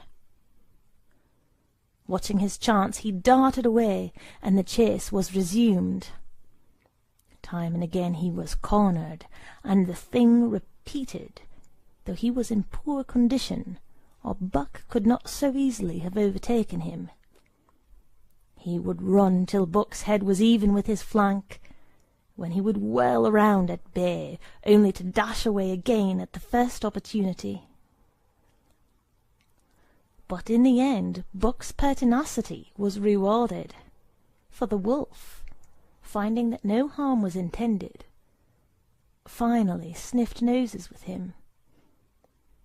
Then they became friendly, and played about in the nervous, half-coy way with which fierce beasts belie their fierceness. After some time of this, the wolf started off at an easy lope in a manner that plainly showed he was going somewhere.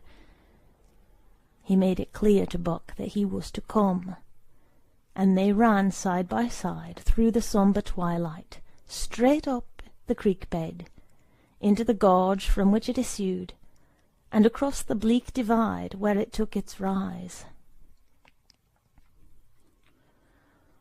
On the opposite slope of the watershed they came down into a level country, where were great stretches of forest and many streams, and through these great stretches they ran steadily, hour after hour, the sun rising higher and the day growing warmer. Buck was wildly glad.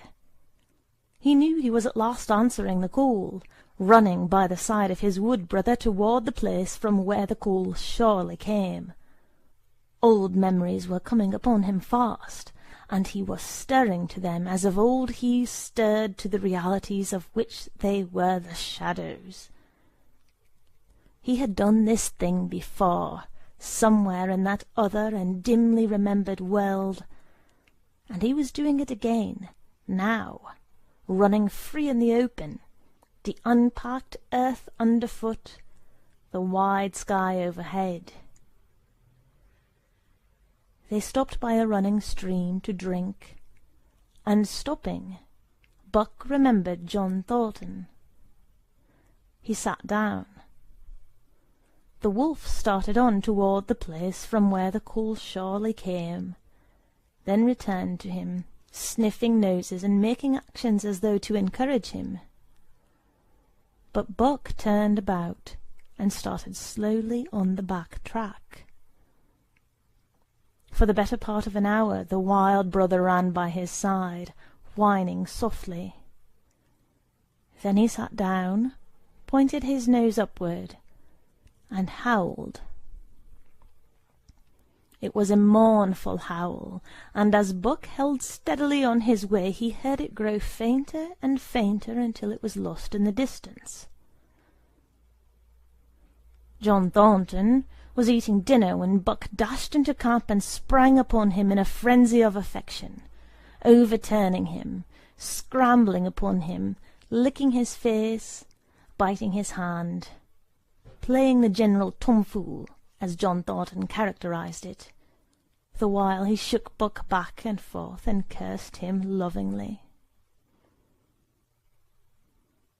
For 2 days and nights Buck never left camp, never let Thornton out of his sight. He followed him about, at his work, watched him while he ate, saw him into his blankets at night and out of them in the morning. But after 2 days the call in the forest began to sound more imperiously than ever. Buck's restlessness came back on him, and he was haunted by recollections of the wild brother, and of the smiling land beyond the divide, and the run side by side through the wide forest stretches. Once again he took to wandering in the woods, but the wild brother came no more, and though he listened through long vigils, the mournful howl was never raised. He began to sleep out at night, staying away from camp for days at a time, and once he crossed the divide at the head of the creek and went down into the land of timber and streams. There he wandered for a week, seeking vainly for fresh signs of the wild brother, killing his meat as he travelled, and travelling with the long easy lope that seems never to tire. He fished for salmon in a broad stream that emptied somewhere into the sea, and by this stream he killed a large black bear, blinded by the mosquitoes while likewise fishing, and raging through the forest, helpless and terrible. Even so, it was a hard fight, and it aroused the last latent remnants of Buck's ferocity. And 2 days later, when he returned to his kill and found a dozen wolverines quarrelling over the spoil, he scattered them like chaff, and those that fled left 2 behind who would quarrel no more. The blood-longing became stronger than ever before. He was a killer, a thing that preyed, living on the things that lived, unaided, alone by virtue of his own strength and prowess, surviving triumphantly in a hostile environment where only the strong survived. Because of all this, he became possessed of a great pride in himself which communicated itself like a contagion to his physical being. It advertised itself in all his movements, was apparent in the play of every muscle, spoke plainly as speech in the way he carried himself, and made his glorious furry coat, if anything, more glorious. But for the stray brown on his muzzle and above his eyes, and for the splash of white hair that ran midmost down his chest, he might well have been mistaken for a gigantic wolf, larger than the largest of the breed. From his St. Bernard father he had inherited size and weight, but it was his shepherd mother who had given shape to that size and weight. His muzzle was the long wolf muzzle, save that was larger than the muzzle of any wolf, and his head, somewhat broader, was the wolf head on a massive scale.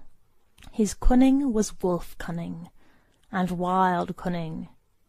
His intelligence, shepherd intelligence, and St. Bernard intelligence, and all this, plus an experience gained in the fiercest of schools, made him as formidable a creature as any that intelligence roamed the wild. A carnivorous animal living on a straight meat diet. He was in full flower at the high tide of his life, overspilling with vigour and virility. When Thornton passed a caressing hand along his back, A snapping and crackling followed the hand, each hair discharging its pent magnetism at the contact. Every part, brain and body, nerve tissue and fibre, was keyed to the most exquisite pitch, and between all the parts there was a perfect equilibrium or adjustment.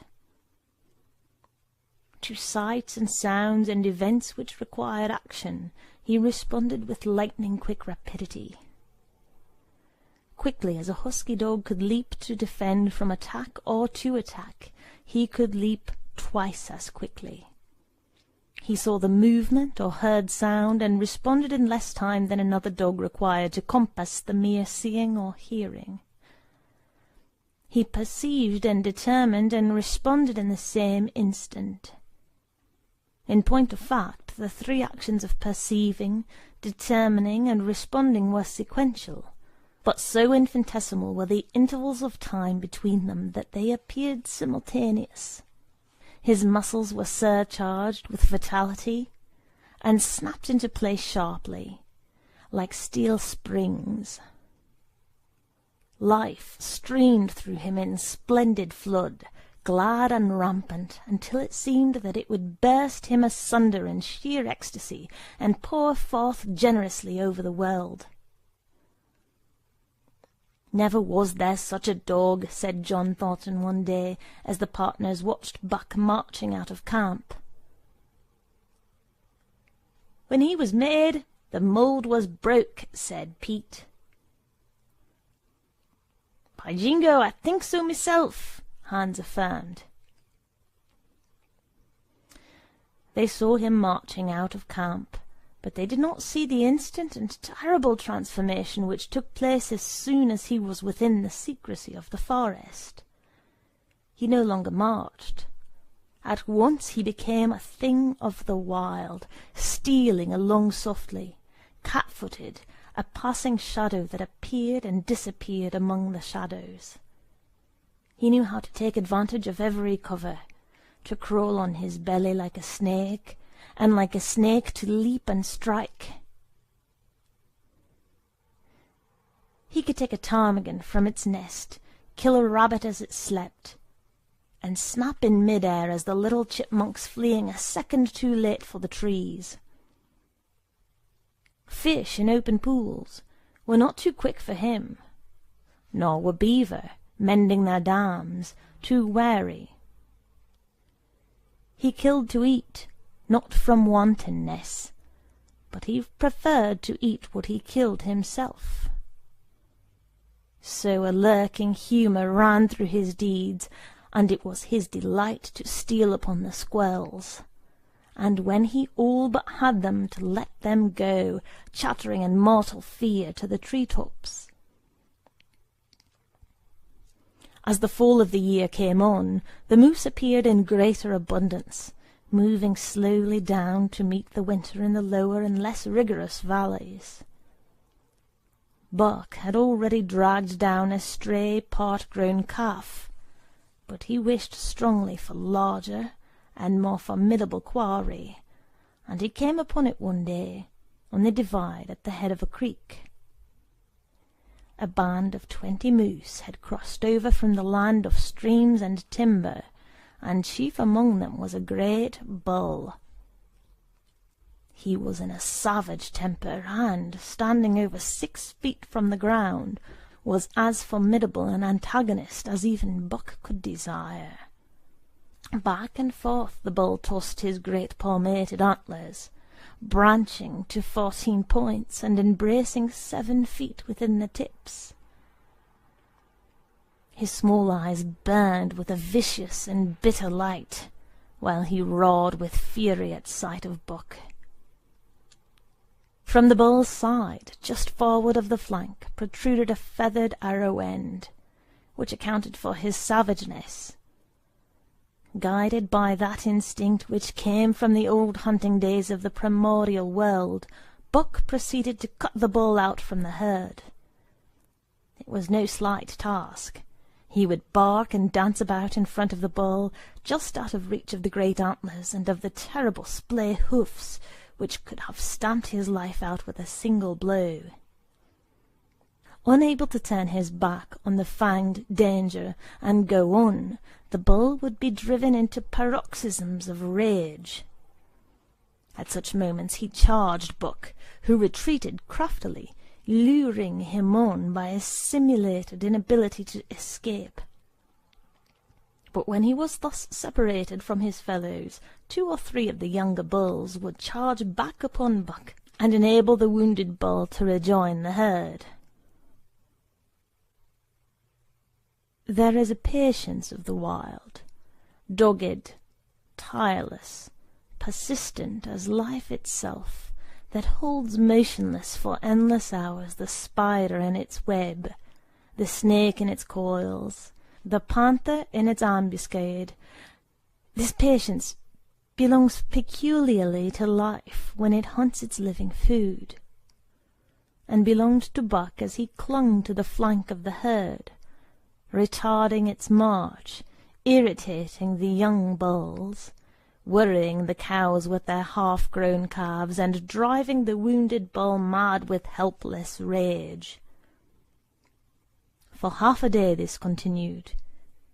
Buck multiplied himself, attacking from all sides, enveloping the herd in a whirlwind of menace, cutting out his victim as fast as it could rejoin its mates, wearing out the patience of creatures preyed upon, which is a lesser patience than that of creatures preying.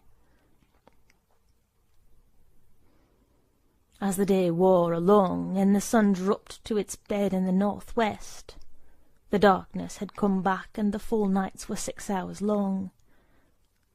The young bulls retraced their steps more and more reluctantly to the aid of their beset leader.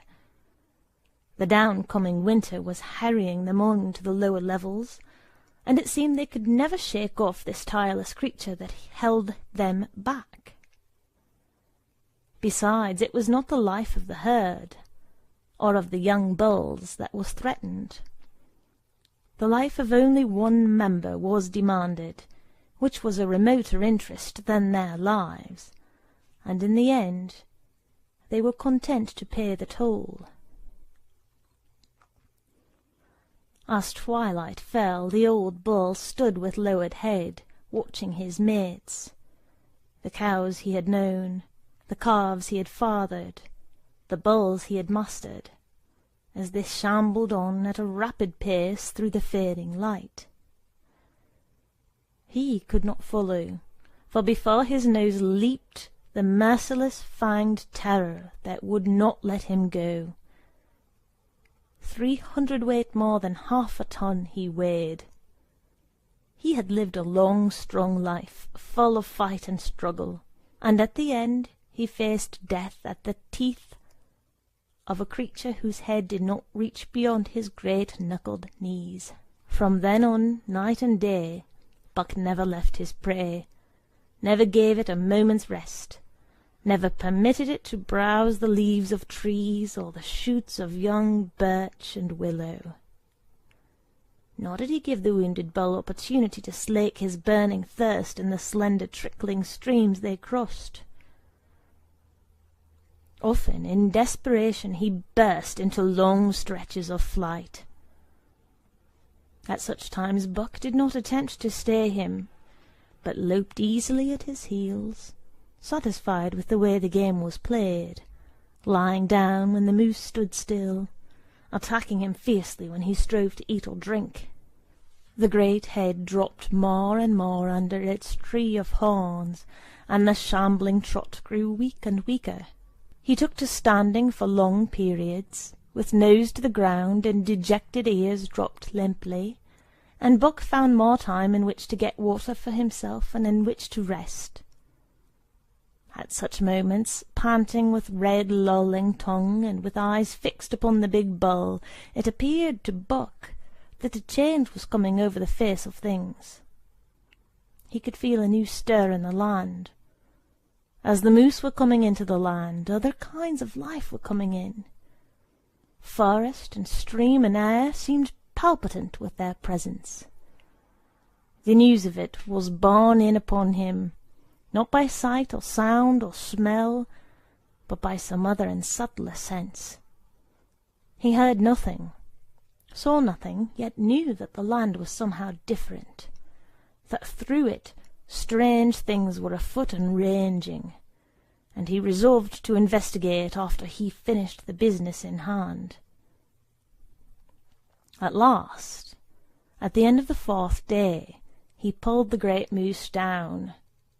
For a day and night he remained by the kill, eating and sleeping, turn and turn about.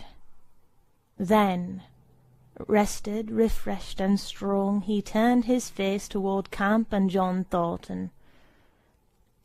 He broke into the long, easy lope, and went on hour after hour, never at loss for the tangled way, heading straight home through strange country with a certitude of direction that put man and his magnetic needle to shame. As he held on, he became more and more conscious of the new stir in the land. There was life abroad in it, different from the life which had been there throughout the summer. No longer was this fact borne in upon him in some subtle, mysterious way. The birds talked of it, the squirrels chattered about it, the very breeze whispered of it. Several times he stopped and drew in the fresh morning air in great sniffs, reading a message which made him leap on with greater speed. He was oppressed with a sense of calamity happening, if it were not calamity already happened. And as he crossed the last watershed and dropped down into the valley toward camp, he proceeded with greater caution. 3 miles away he came upon a fresh trail that set his neck hair rippling and bristling. It led straight toward camp and John Thornton. Buck hurried on swiftly and stealthily, every nerve straining and tense, alert to the multitudinous detail which told a story, all but the end. His nose gave him a varying description of the passage of the life of the hills of which he was travelling. He remarked the pregnant silence of the forest. The bird life had flitted. The squirrels were in hiding. One only he saw, a sleek grey fellow flattened against a grey dead limb so that he seemed a part of it, a woody excrescence upon the wood itself. As Buck slid along with the obscureness of a gliding shadow, his nose was jerked suddenly to the side as though a positive force had gripped and pulled it. He followed the new scent into a thicket, and found Nig. He was lying on his side, dead, where he had dragged himself, an arrow protruding, head and feathers, from either side of his body.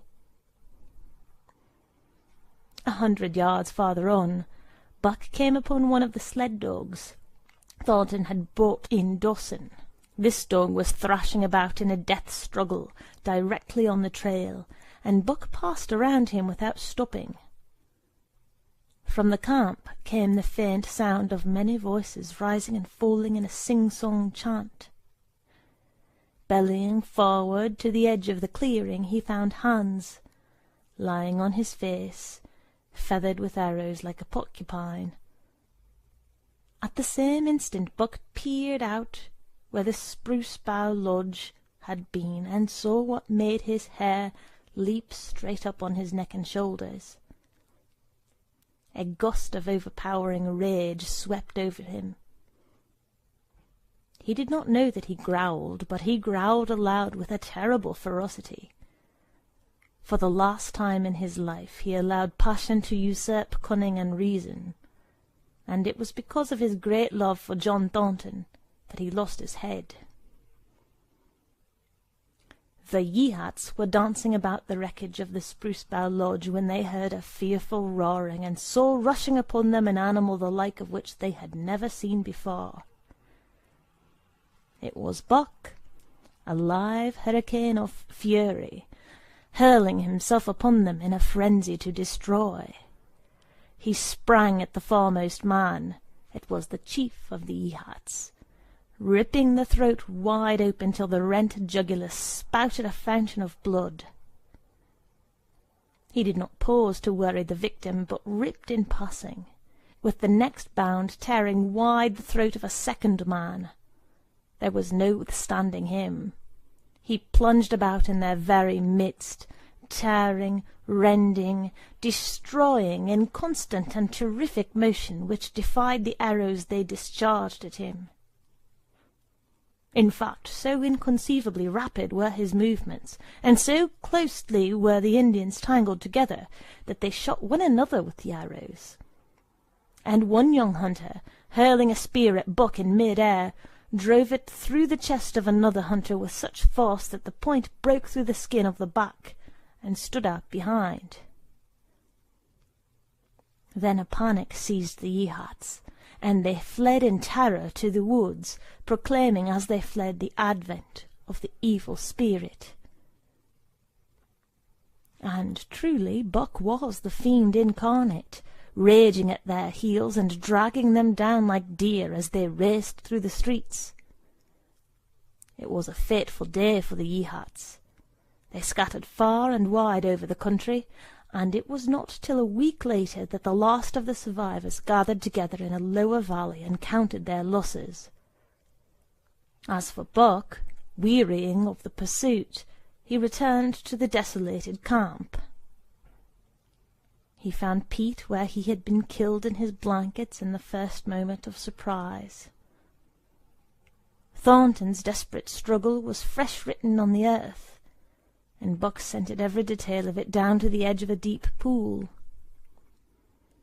By the edge, head and 4 feet in the water, lay Skeet, faithful to the last. The pool itself, muddy and discoloured from the sluice boxes, effectually hid what it contained, and it contained John Thornton, for Buck followed his trace into the water from which no trace led away. All day Buck brooded by the pool or roamed restlessly about the camp. Death, as a cessation of movement, as a passing out and away from the lives of the living, he knew. And he knew John Thornton was dead. It left a great void in him, something akin to hunger, but a void which ached, and which food could not fill. At times, when he paused to contemplate the carcasses of the Yeehats, he forgot the pain of it, and at such times he was aware of a great pride in himself, a pride greater than any he had yet experienced.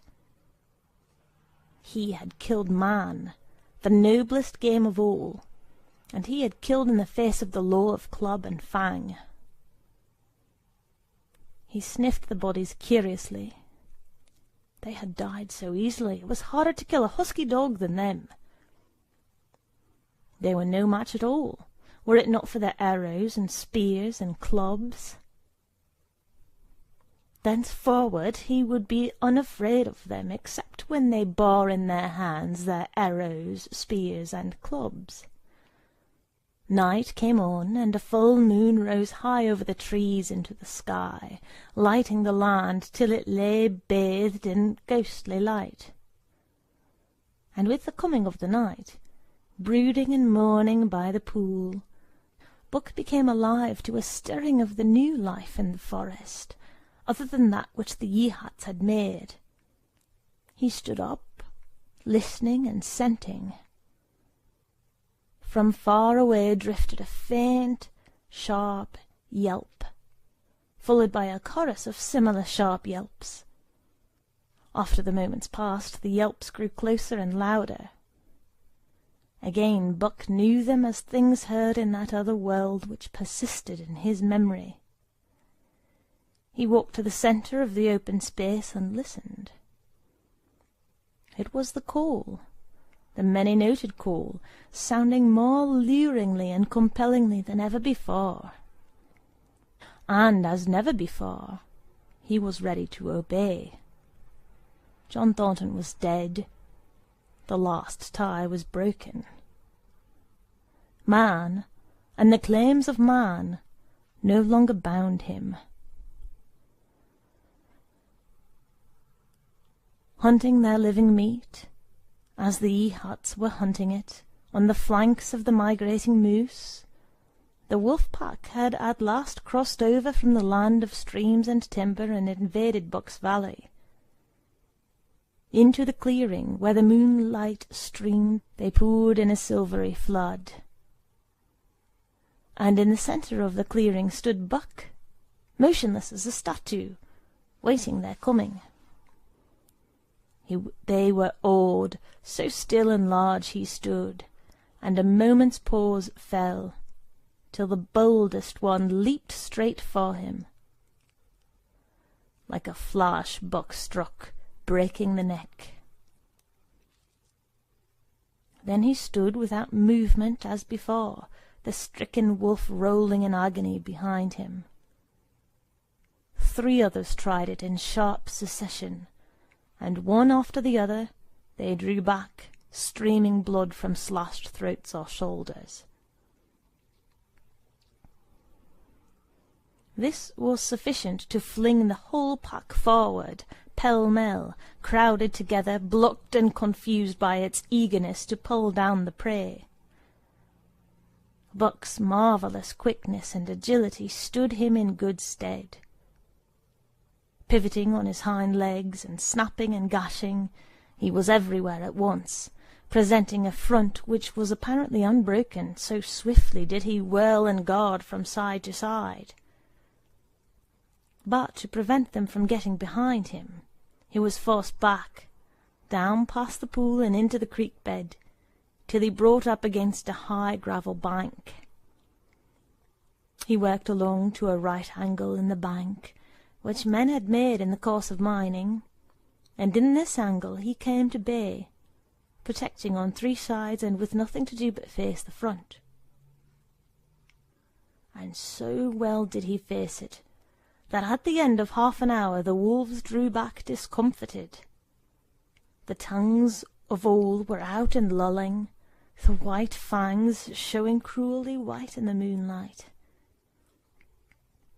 Some were lying down with heads raised and ears pricked forward, others stood on their feet watching him, and still others were lapping water from the pool. One wolf, long and lean and grey, advanced cautiously, in a friendly manner, and Buck recognized the wild brother with whom he had run for a night and a day. He was whining softly, and as Buck whined, they touched noses. Then an old wolf, gaunt and battle-scarred, came forward. Buck writhed his lips into the preliminary of a snarl, but sniffed noses with him, whereupon the old wolf sat down, pointed nose at the moon, and broke out the long wolf howl. The others sat down and howled, and now the call came to Buck in unmistakable accents. He, too, sat down and howled. This over, he came out of his angle, and the pack crowded around him, sniffing in half-friendly, half-savage manner. The leaders lifted the yelp of the pack, and sprang away into the woods. The wolves swung in behind, yelping in chorus. And Buck ran with them, side by side with the wild brother, yelping as he ran. And here may well end the story of Buck.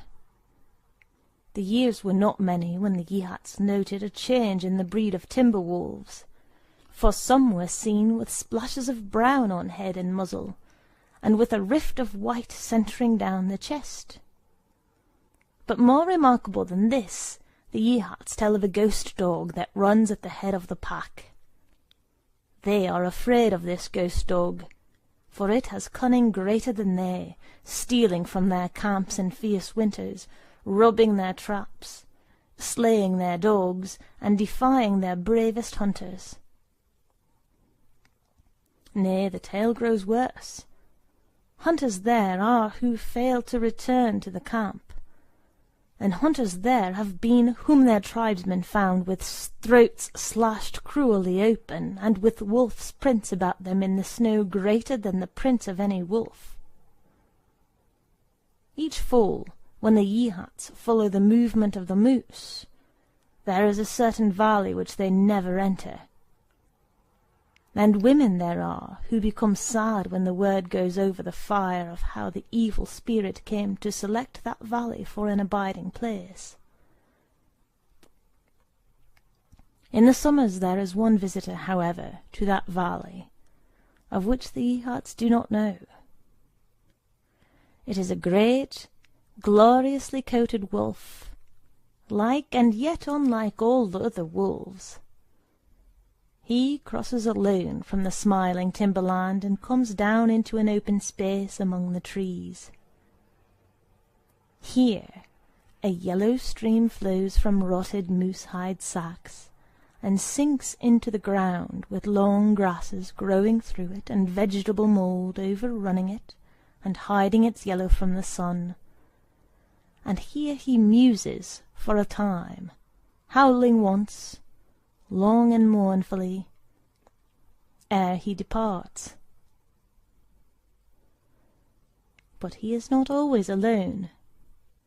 When the long winter nights come on, and the wolves follow their meat into the lower valleys, he may be seen running at the head of the pack through the pale moonlight or glimmering borealis, leaping gigantic above his fellows, his great throat a-bellow, as he sings a song of the younger world, which is the song of the pack.